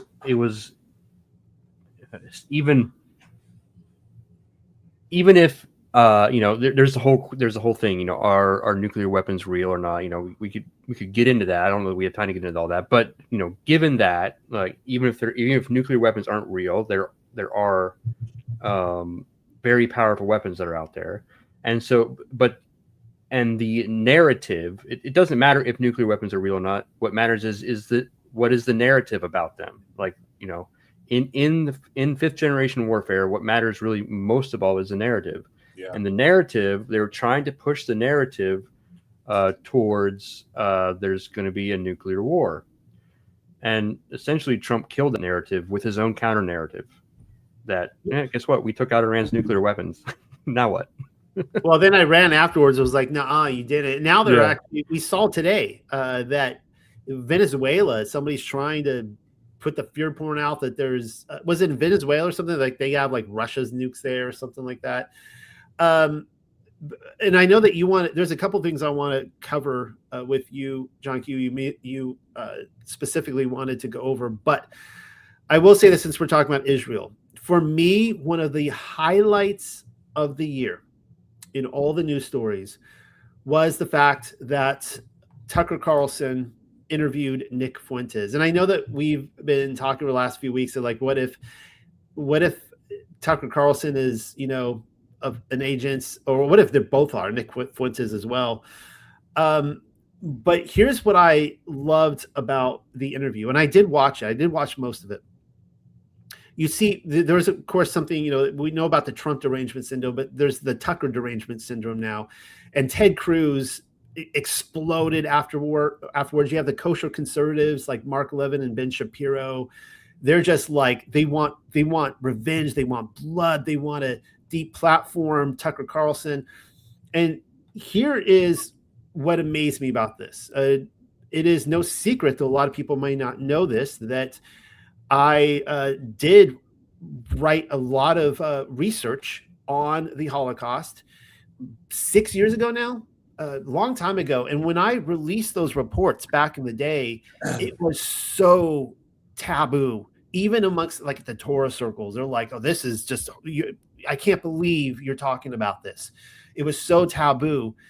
And I have seen now, and just sitting here on the bleachers looking down at the world stage, I have seen this radical change amongst people now where all these people are talking and questioning, the Holocaust. And we have something called the Jew fatigue now. And just like we have another big black fatigue. And the idea is that, people are so sick and tired of the Zionist, really the Jews using political ideology or identity politics to, push Zionism on you and make you feel like, you have to, as a goyim, you have to cower and hold your head down and don't ask questions and accept it and just let them go about, because if you don't, you're an anti-Semite. And one of the things that came up with this, with the Tucker Carlson interview with Nick Fuentes, was that you got guys like Mark Levin and Ben Shapiro and Ted Cruz and these kosher conservatives coming out, and they've got no argument to give other than the fact of anti-Semite, deplatform, get them out, in free speech, cancel culture them, because they've got nothing else. And it's not working anymore. And the more they're using words like anti-Semite, the more people are like, I don't care. Like, I just don't care anymore if you're going to call me that. It doesn't work. So for me, that was a turning point, to use the Charlie Kirk phrase, the turning point in our culture, where I'm like, wow, like a lot of people have woken up to this now, and they're starting to ask questions, which of course, right, to actually put something out there to get people talking. So, unless you guys want to jump in on that, I was going to ask you, John Q, about the Bitcoin strategic reserve, which I have nothing to say other than the fact it seems like Bitcoin is in a heap of trouble this year. No, it's a buying opportunity. It's funny. Just to that comment, it's funny how Bitcoin is volatile. Like no one can say that it's not.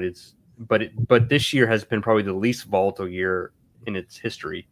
And all of a sudden people are thinking it's in trouble. But anyway, yeah, the Bitcoin strategic reserve, I think that's another, like Doge, I think that's another huge signifier of of where the direction that the war against the global establishment, the central banking cartel, how far along we are in that war. Like, it's a mile marker. It's a big it's an objective. And the reason I say this is because, Bitcoin is completely antithetical to everything that central banking is. It's the exact opposite. And in fact, it's a weapon that defeats the central banking cartel. Like, it's a weapon that is basically put into the hands of the people. It's power given back to the people, and it's completely neutralized thing that cannot be stopped. President Trump, he essentially is the Bitcoin president. He said he is intent on making America the Bitcoin superpower, the crypto capital of the world, and the leader in digital assets. David Sachs, who works for him, he's the AI and crypto czar. He said, I think back in March of this year, that Bitcoin is special, that Bitcoin is an asset without an issuer, that's a big deal. It goes to its decentralization aspect of it, and it's it's the dominant digital commodity in the world. And the Trump administration has designated Bitcoin as digital gold. And it's not just the president who said that, it's the vice president who said that. It's the Secretary of Treasury, Scott Bessent, who said that. It's the head of the SEC, Paul Atkins, who said that. It's Tulsi Gabbard, Director of National Intelligence, who said that. It's Kelly Loeffler, who's the head of the Small Business Administration, who said that. Bill Pulte, who runs the Federal Housing Administration, has said that. RFK Jr., Secretary of Health, has said that. The incoming head of the CFTC, Mike Selig, has said that. Secretary of Commerce, Howard Lutnick, has said that. And Kash Patel, Director of the FBI, has said that. So there is a profound consensus, I would say, in this administration, the people that are right now running the United States. And the United States is the most influential financial regulator in the world. Whatever the U.S. banking system does, whatever the U.S. securities market does, it ripples through, the world, through South America, through Africa, through Europe, through the Middle East, Australia, Hong Kong, even China will copy what the U.S. is doing. And I think we're coming now to a point where big banks are starting to embrace crypto and embrace Bitcoin.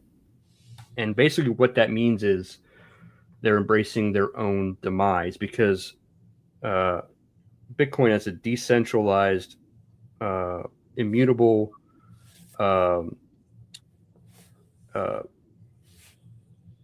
currency, immutable digital asset that is protected and backed by a wall of energy, it requires no middleman. It requires no central bank. In fact, there is no room for a middleman in central bank. So they're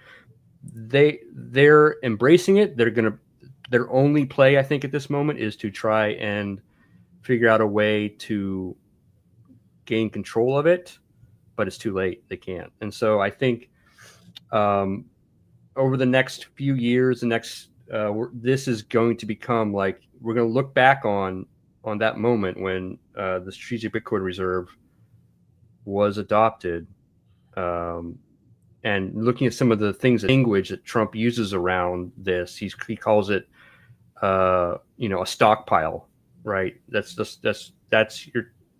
terminology for weapons. You stockpile weapons. This war that we're fighting is as much a war against the central banking cartel as it is against, organizations like the CIA and the FBI. Those kind of organizations are just the central banking cartels, the military industrial complex. That's just their kinetic arm, but it's really the central banking cartel who's over top of them. So this war that we're fighting, there has to be a component that is going to be able to take down the central bank cartel. And so I think when we look back on it, we're going to say the Bitcoin Strategic Reserve was a huge story that and a huge moment in history. Well, I brought you guys on almost a year ago, and I brought Zen Garcia on that one, and Polly Hart was on that one. As you guys talk about Bitcoin, it's a subject that I know very little about, and all I can say is that, and of course, I see a lot of division of people like, no, this is the Antichrist technology, and no, this is saving this is removing, this is the good stuff. All I know is that the media has not been kind to Bitcoin this year. Would you say that is mostly propaganda and attacks against it in order to hope it fails? Or was there like legitimately, was it, I think it was trillions of dollars or something that was lost from Bitcoin and devalued? Trillions in crypto overall. Bitcoin went from the high of a new all-time high. It reached a new all-time high this year of $126,000 per Bitcoin. Right now it is at 92,000. So you can, Bitcoin is on sale. Mm-hmm. I got to ask, and I can't believe we're almost up on the 2 hours here. I got to ask, Kash Patel, good guy, bad guy? My opinion, he's a good guy. Okay. Graham? I'm watching and waiting to see. I think he is too, but he sure is a good actor, because a lot of people are questioning. Here's something else that has caught my attention. I'm not exactly the weatherman. I don't pay attention to the weather a lot. However, it is interesting that in 2025 there was not a single hurricane that made landfall in the U.S. And of course, interestingly enough, winters are cold again. This is a pretty frigid winter, and again, people are freaking out in Florida because they actually have to wear pants outside or something. But throw on that extra sweater. Some of those iguanas are falling out of the trees down there. I know what that's like. It's funny down, like, if anybody doesn't know, you go probably there's iguanas probably where you live, I'm sure, John Q, right? Way down there. Mm-hmm. Yeah. And I remember this one winter I was down in the Florida Keys. And so there's we're staying in an RV and we're looking out our window or our campsite. There's some trees there, and there's all these iguanas in the trees. And it got so cold, you would just hear a thump, thump, thump. And they're just these are cold-blooded creatures, and they just get so cold they fall straight down. And they have to put out these reports or these notices every year and put up signs. If you see an iguana on the ground, leave it alone. It is not dead. Please do not scoop it up and throw it away. Because they kind of warm back up again, and they just start walking off again. So, you guys have any thoughts on that, on the weather connection? Anything? I mean, it's certainly interesting. I don't know if it's a coincidence or not, but it's interesting that we rename the Gulf of Mexico to Gulf of America, and there has, over the last since we've been tracking it, there's been hundreds and hundreds of hurricanes coming from the Gulf of Mexico and hit the United States. But so far, there hasn't been a single hurricane coming through the Gulf of America. So I don't know. Maybe it's related. Yeah, I don't know. It's interesting. Well, I mean, you see more and more states pushing back against geoengineering, and we know how much of the weather modification is. Well, we don't really know how much. There's a lot of different theories out there, but we know for a fact, undisputed, that there is weather modification for purposes of whatever, just war against humanity. To what extent, we don't really know, but it is interesting this year for sure. Yeah, it was really interesting to watch every single one that was coming up through, from the Atlantic, and they all just did a right hook. Every single one of them did a right hook right back out. Yeah. Well, in going back to woke news, we saw a huge defeat of woke, and nevertheless, we still see. I think Chick-fil-A is falling into the woke virus now, unfortunately. But one of them that was kind of funny good times for memes this summer was Cracker Barrel. You know, they lost the barrel in the title and the cracker, the white guy. Now it's just says Cracker Barrel. And They brought it back though. They did bring it back. oh, did they? Yeah. Okay. That Well, was it was pretty temporary. They realized go woke, go broke. it was kind of like the Dylan Mulvaney Bud Light chemical that really cost them a lot, and I guess they learned their lesson. So that's good. I guess that is, you know, showing that, you know, you go woke, you go broke. Okay, here's a story that I'm kind of torn on. I'm going to talk about anyways. It was really big this year, was Sydney Sweeney. Now, the reason I say this is because, you know, on this channel, I promote a certain type of woman that I've covered in my videos on like the meaning of life and, you know, real women and so on and so forth. And you know what a role of a woman is, and it is not to be a common woman. And so, you know, Sydney Sweeney is one of those where she, you know, is very, you know, basically playing on the sensualities and seduction of men. However, she came out with that commercial this year on the good jeans, Sweeney jeans, and which jeans is, of course, a play on the word, not Jeans. Did I spell jeans correctly? But jeans, like human genes, Genes.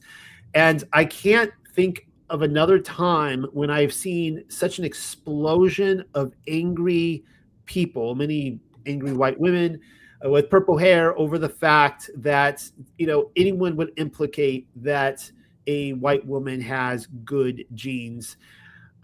Which, you know, again, just shows how far so much of humanity has fallen in that degree. A few things I want to cover in the movie industry.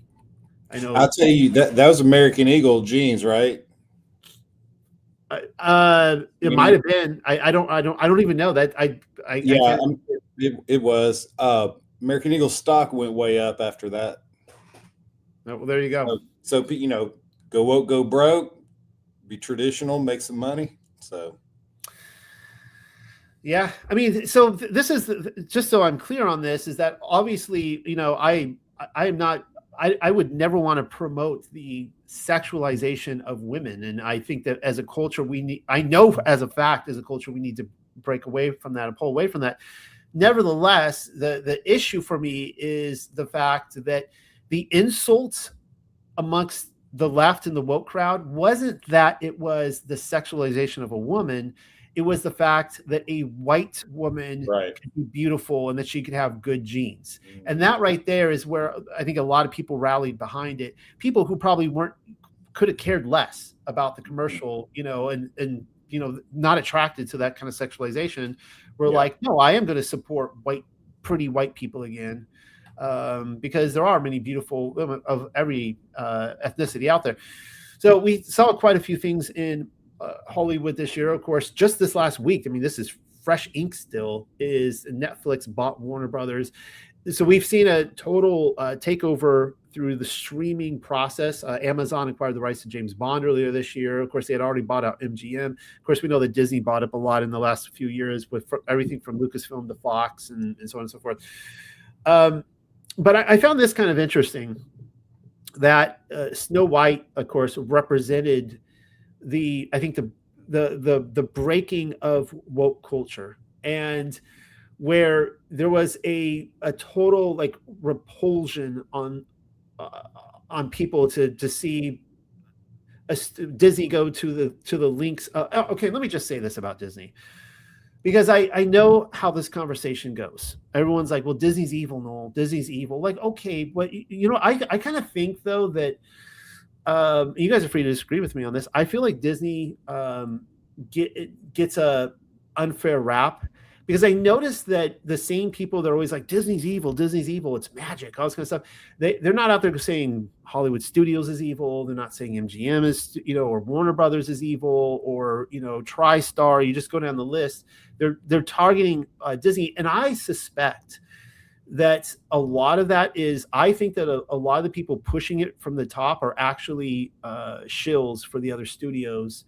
And it kind of trickles down. So I'm just saying, being consistent. Like, if you're going to say Disney is evil, might as well just say, why not say Universal Studios is evil too? Just throw that out there. Nevertheless, Snow White, it only made like 200 million on a reported 250 million budget. I think it's probably like $100 million higher, according to the things I've looked at. But it was interesting because, you had I don't know, what is she, Latino, Puerto Rican? I'm not really quite sure on the ethnicity, but clearly she wasn't Snow White, and she was no longer the fair maiden doing woman's work, and someday my prince will come, all that kind of stuff. So it was interesting to see that rejection. And I think the biggest movie of the year was other than Minecraft, the Minecraft movie I think was biggest, but the biggest Disney movie of the year was Lilo and Stitch. So aside from the fact that this is another ET type story, alien confronts little child and enters their home and befriends them, this unlike ET, which is more Aleister Crowley take on the Moonchild, this is more kind of like a fallen entity, kind of like Lucifer type tale. It was interesting to see that this was the biggest movie, because the people paying for this movie were people my age or older, who had or younger, maybe, young parents who, I'm not a young parent anymore, who actually grew up with this and knew it was a safe bet to take their child to. Just kind of want to point that out. And even though I think people are sick of the remakes, it was like the one movie that parents were like, I'm just fed up with all these. I'm just going to take into something that actually I'm going to probably enjoy. What else? Yeah, I think in any area of society, any institution, Hollywood is no different. There are evil people, but there's also good people. We have our very own Hunter Tylo, who and there's more than just her that have been in Hollywood and are still in Hollywood. And so, this war, like I mentioned earlier, that, is not just, war we wage not just against flesh and blood. It goes on in Hollywood. It goes on, in Disney and everywhere else. And there's a lot of, you can find it. There's a lot of good things are being put out. There's a lot of things, movies and TV shows that have a lot of truth, a lot of red pills, but there's also some things that are mixed in. You got your woke agendas mixed in here and there. So you kind of see that. You see the results of that war between the forces of good and the forces of evil. I'm going to be bringing on Rick Hummer, a friend of mine, in 1 week from now. He's going to be on with Hunter Tylo. And I'm also maybe have another surprise, maybe this weekend, with Hunter Tylo with somebody else. I'm not saying who yet. Someone else coming out of Hollywood as well. But one thing that I was on a phone conversation about a week ago, just hanging out with Hunter Tylo and Rick Hummer, the three of us. We're just shooting the breeze for a few hours. And they were kind of going through all their Hollywood stories and what they've come out of. And one of the things that Rick said, and he might say it next Thursday, is that he went into Hollywood thinking that he could Christianize it and conform it. And of course he was wrong. And I think that now, obviously, Hollywood is very, very evil. And in fact, like Nashville is, on the inside, mm-hmm. There's a lot of very evil things out there. I think that what we can all faint from, we can all get too jaded. We can get just fall into despair and think this is too big to win. I'm thinking of like Lord of the Rings, where they'll, right, talk about the senseless, reckless hate and how much of it is out there, and it's just overwhelming, right? But the thing is there was a great passage in the Colburn that I read earlier this year, and I love it. And C.S. Lewis, I always wonder if C.S. Lewis read the Colburn, because it's like the guy's like quoting from it all the time. And it's this idea that you can't, it's so easy to look at the sheer amount of evil out there and just get lost in that, and just give up. But you can't do that. and I said this earlier tonight, well, people are like, yeah, but no, the Illuminati and the Freemasons, and and it's like, yeah, I know, and there's going to be cockroaches living under the rocks till the end of time, right? I mean, this is the story of the millennial kingdom for anyone following that train of logic, that even though you had the kingdom on the earth, you had the unclean spirits still living in the wilderness and in the caves and the rocks. Just there were secret societies, that kind of stuff. They're always going to exist, and you can't defeat them all, but you can you can find things that you can actually defeat. And every single one of us are called not to be, I believe, just sitting on the sidelines saying, I'm not going to, like, a true man is a warrior, and they're going to get in there and be like, I'm going to conquer ground. I can find something in my vision to conquer, and I can take this for the kingdom. And that includes not just Washington, D.C., of course, but also entertainment or anything out there.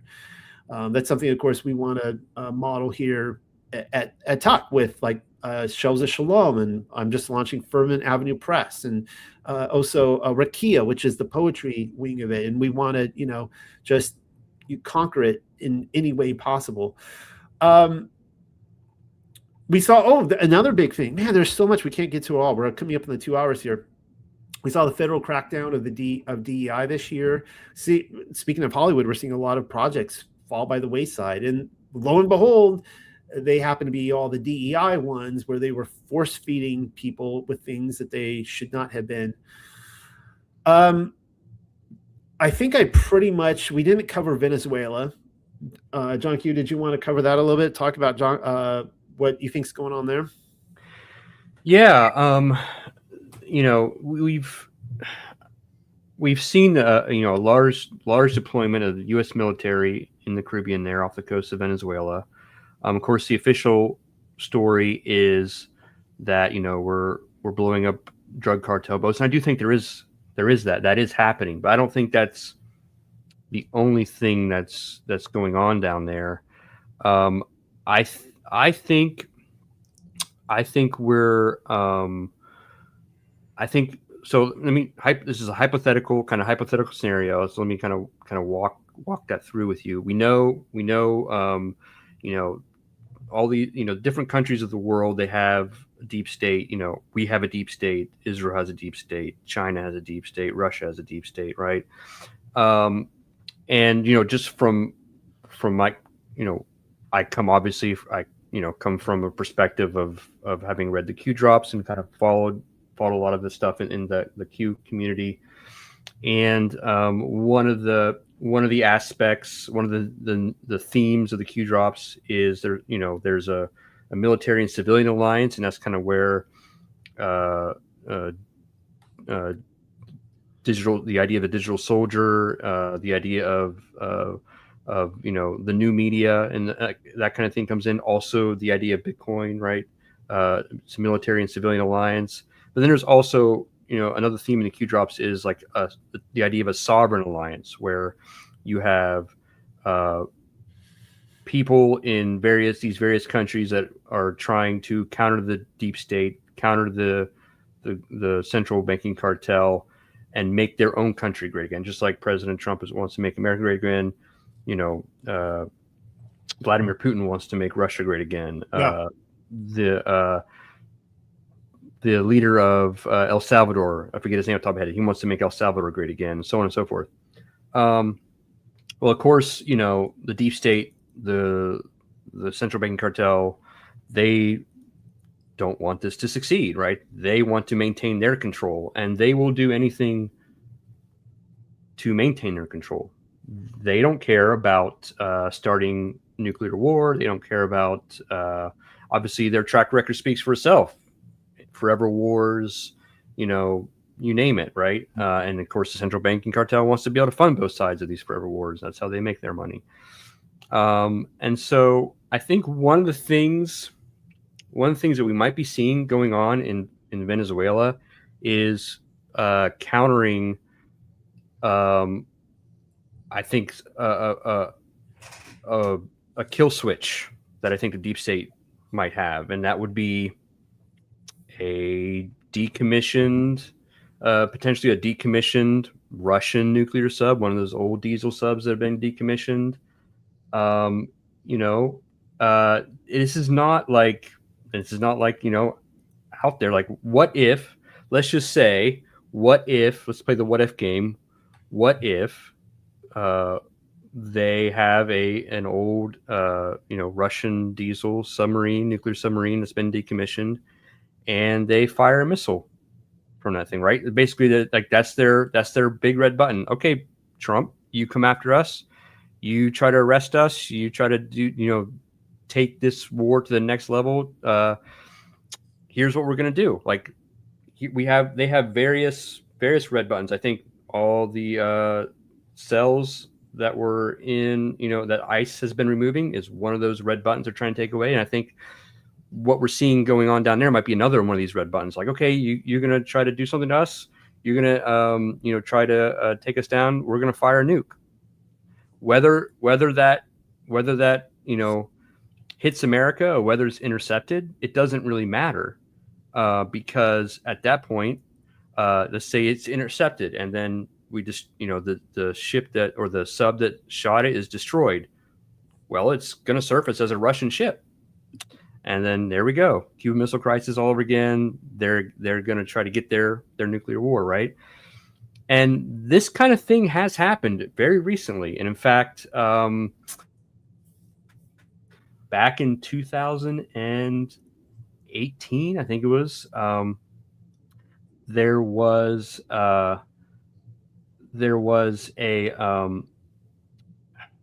this was it was I think it was Trump was it was in G6. He was leaving the G6 from Canada back in 2018, and he was supposed to fly west to go to Singapore to meet with Kim Jong-un. Instead of flying west, though, Air Force One ended up going in a different. I think they went like east or something. They ended up going over Spain. They basically changed direction, and they weren't, their official path, whatever they did, it wasn't followed. And that's when the Whibley Island incident. Do you remember the Whibley Island incident? Whibley Island incident. You might have to refresh my memory on that. Yeah. Okay. It was off the coast of Washington, and you had what appeared to be a missile rising up out of the ocean, going out over the sky. And the media said, "Oh, that was a helicopter." That was this year? No, this was back in 2018. Okay. Yeah, I don't remember that. Okay, the media said, "Oh, that was a helicopter," but no. You look at it. You look at the. It isn't obviously a missile. It's absolutely a missile, and it's basically, what that was a rogue submarine that had been decommissioned, a United States submarine that had been decommissioned, I think in 2001 or something like that. And the theory is that the deep state kind of took it into their position. They had their defense contractor, whoever that was decommissioning it, took it into their possession. It had missiles on board, and their objective was to create an EMP over Air Force One that would knock it out of the sky. Right? So that kind of thing has happened in the past, and so I do think that we're. Do you remember? Do you remember the SeaTac? The Seattle airport SeaTac, the baggage handler guy who basically took a plane it wasn't occupied, it was just there on the runway, and just basically took it up for a joyride, and then supposedly for like 75 minutes, and then supposedly crashed it into the island, that same island. It was a Q400 aircraft that was hijacked by this guy, and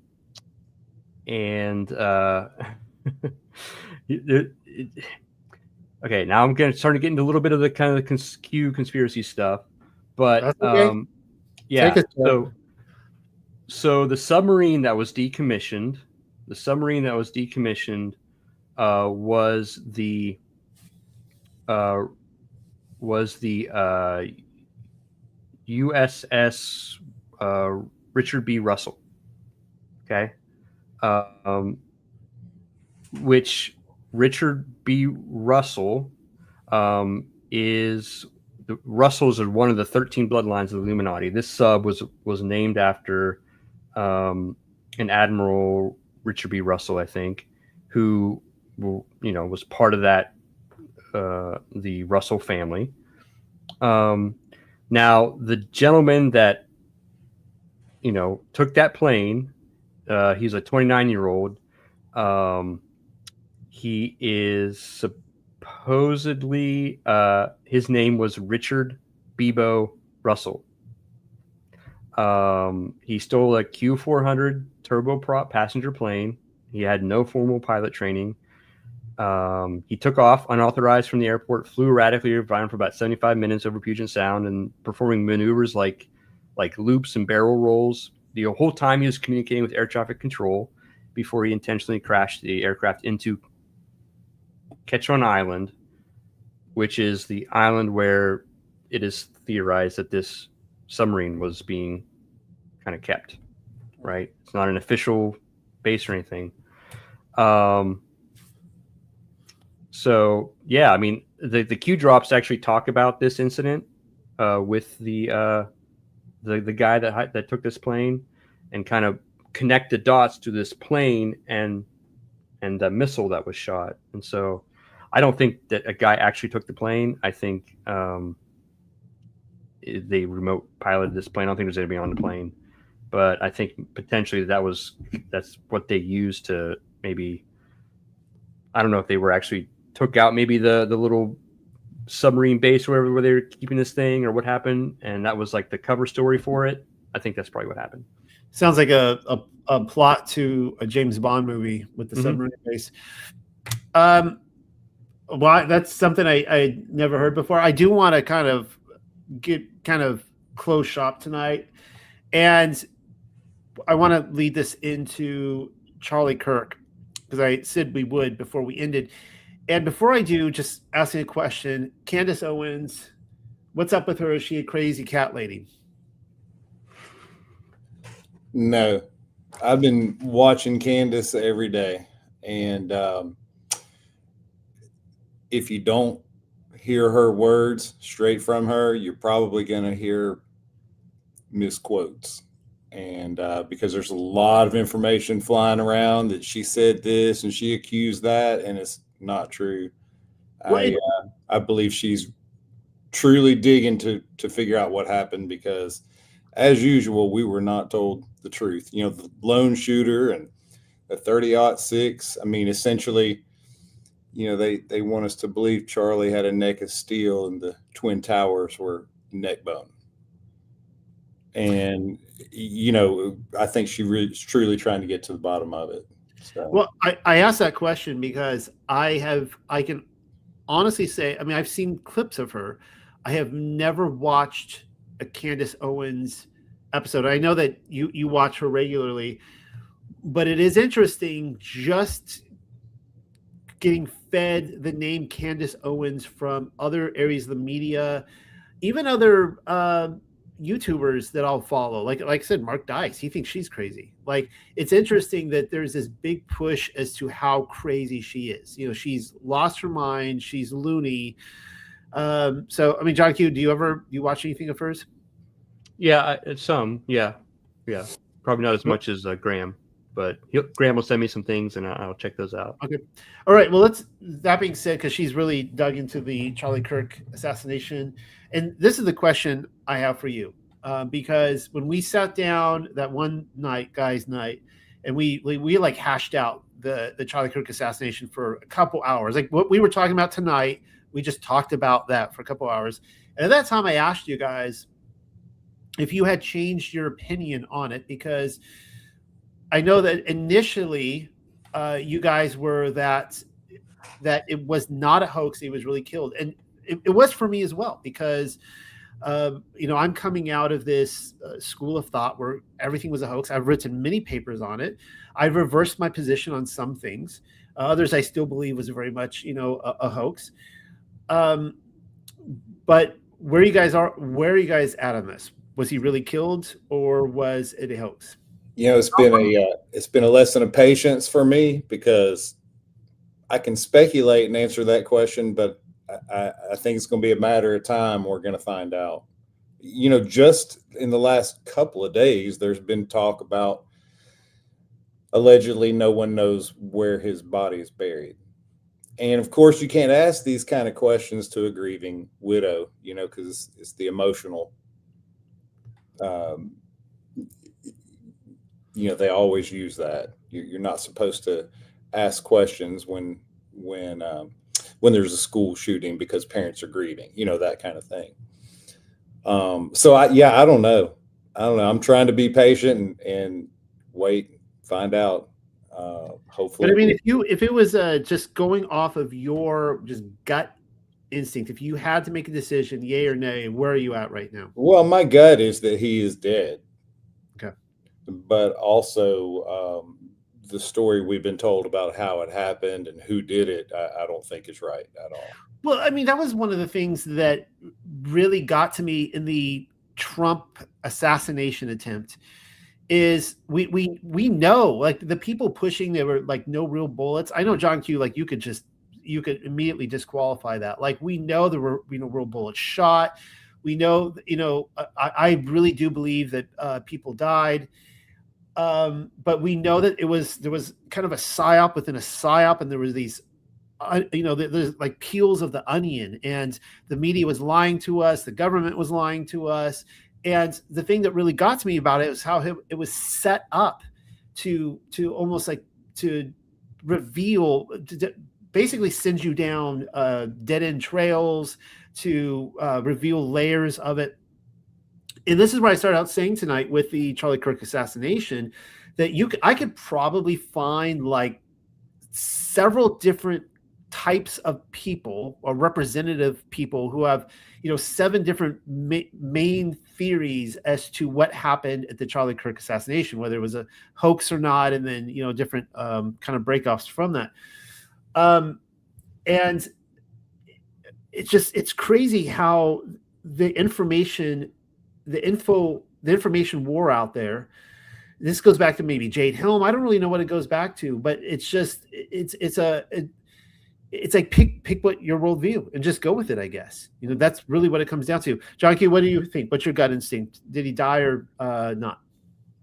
Yeah, I mean, I agree with Graham. I think like Graham said, I'm also okay with saying I don't know. Like, there's a lot of stuff about this that I don't know, but gut instinct, I think that he was killed, and I do think that the official story is nowhere near the truth. Yeah, I'm with you guys on that. I mean, that's what I haven't really looked at it since that meeting we had. That was my takeaway. I walked away going, I don't know, but my gut instinct is that was a kill shot. Like, it was very, very, very disturbing, and that's my gut instinct, that he was really taken out. So yeah, I think a lot of people in the truth community are afraid to say I don't know, or they shy away from saying I don't know, or coming to those conclusions. But it's okay to not know, and it's okay to recognize that you're not going to be able to know everything. I think it's part of first principles thinking. Like, we can say, God is, like, we start from that, God is, and then you go from there and kind of trying to build, and understand, what is true. Yeah. I had talked to her twice this week, couple hours on, I think, what did it say, Thursday? So I think it was Monday and Tuesday. Talked to her a couple, Hunter Tylo. And one day, again, we're just kind of shooting the breeze, talking about our lives and stuff like that. And she commented on how she noticed that I have changed my opinion a lot on things. In fact, Rick Hummer, who I'm bringing on next week, and he was telling me, he's like, "No, that's one thing I really appreciate about your channel, that I have noticed that many times you have come out and say, you have reversed the position, said you were wrong about something. But what I told them is that's what this channel is, the unexpected cosmology. Like when the idea is to expect the unexpected, and there's not necessarily like a formula. I mean, this is a micro, I should say, a macrocosm within a microcosm or whatever, and your perception changes. So that's where I'm at too. I just don't know, and I'm okay with that. I've grown content not knowing, and just sitting this out. And I'm not a crystal ball. Don't know how it's going to end. So, but my gut instinct says he really died. So, and I haven't said it was Israel that did it, or there's they always want to make it out to be a lone gunman and those stupid views, that kind of stuff. I'm not really, as I told you guys before, I really question the idea that the Trump, for me, he was I shouldn't say he was an expendable, but he comes across to an expendable to me. A lot of the people who've been criticizing me, coming to me saying, no, it was a hoax. Don't you get it? He's a celebrity. And I'm just like, he is now. Now, I've been watching Charlie Kirk for probably at least a couple years. He was one of the guys that I watched more than anything. I loved watching his videos. And yes, he did get a lot of kind of steam. I mean, he really started growing through the Trump election in 2025 or 2024, I guess it was, with his college tour. But he wasn't like, for me, he seems like an expendable. He wasn't the kind of guy that I just don't see the Trump administration coming to him and saying, we think you're going to be taken out, so let's set up something and put you undercover, witness protection program. The way I see it going down, we know that Byron and Trump was there on campus that day. I think he was ushered off, and there was some sort of death threat. But the Charlie Kirk that I watched time again, because he would talk about this, about the death threats that would come his way. I kind of just think in his day-to-day life, he was like, I deal with that all the time. I'll wing it, and it really ended up with him getting a kill shot. So, all right, I think that's all the time I've allotted for today, and I hope everyone enjoyed that. Was there anything you guys wanted to? Any last thoughts you guys had? Yeah, just real quick on the Charlie Kirk thing. We talk a lot about like MK Ultra and things like that, and a lot of that I think is also attributed to go back again to the war we fight. It's a spiritual war, and it's demonic activity. Charlie Kirk was very effective for the kingdom, and I don't know that it was necessarily a political or anything like that, as much as it was, I think, spiritual forces decided that they needed to take him out, and Yah in his infinite wisdom allowed that to happen, and he's going to use that horrible, evil act to good, as he always does. Yeah, I couldn't agree with that more. One of the criticisms that come across from the awakened Gnostics out there is that that they're so far down the righteous path that they look at this and go, but no, like, how can you say that there was a revival? Like, these are just fill in the blank. And just like, come on, like, the fact is, and I'll purposely say God here is instead of Elohim or Yahweh, is that he is reaching out to people at all different levels, and we need to just check ourselves before we wreck ourselves on this. And this was the problem with the prodigal son. In the parable, everyone forgets about the older brother. The older brother who never strayed from the father, and he was there at the house the whole time. Mm-hmm. He refused to go to the party. He didn't go to the party, and it's left hanging whether or not he would. And it begs the question: was he truly lost the whole time? Were both sons lost? but only the one in the pigsty was the one who refound the Father again. And we need to remind ourselves of this. The fact of the matter is that through Turning Point, there was a big revival on college campuses. College campuses had become very liberal, very pagan, very unchristian, very hostile to Christians. And we see all these young men and young women that were inspired by Charlie Kirk to live a more, I mean, look at his message. He's like, save yourself till marriage, keep the Sabbath. He's just going down this list, and people will nitpick. Well, but no, he said this or that. You know what? How about we nitpick everything you believe too? We'll just go down and just villainize you based on something I disagree with. I mean, that's the thing about, even the three of us, right? None of us are going to agree with each other on every little point. And when we want to demonize somebody, we take that one little thing, that one little stance they had on something. See, he's, and it's like, okay, it's, yeah, how about we just put you on the totem pole, up there next time and see how you fare with that. But anyways, that's all I have to say on that. I do think that it was whatever happened with the assassination, that Yah is going to use that for his glory. And I do believe that it is continually, just the more we see this stuff happening, this is the time for people to wake up. So, and the ultimate truth that we want everyone to come to is Yah's instructions in righteous living. That's why I do what I do.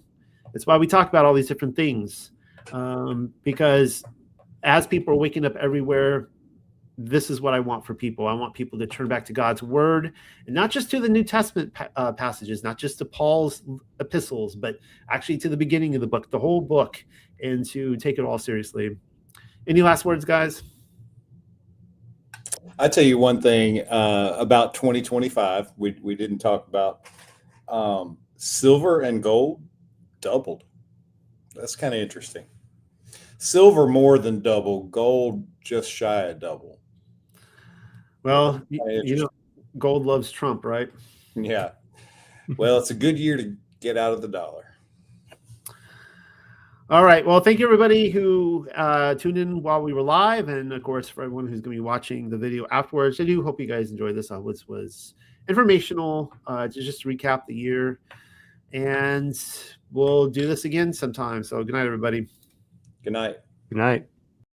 Hey guys, Polyhard here, and I just want to let you know you have the opportunity to be awesome. How can you be awesome, you ask? Well, by supporting our work in the ministry, by going to the links below here and saying, you know what, I would like to see the entire Paleo-Hebrew Bible come out, and I want to see all these other Bibles and books and works that Noel's doing and have them edited, and we're doing that by supporting Pam and Rebecca and also the rest of everybody else. So please go below and pray. Say, you know what should I do? Should I give $1? Should I give nothing? Should I just pray harder? Should I give $5,000? Whatever he directs you to do, let's do that. Have a good day. Bye.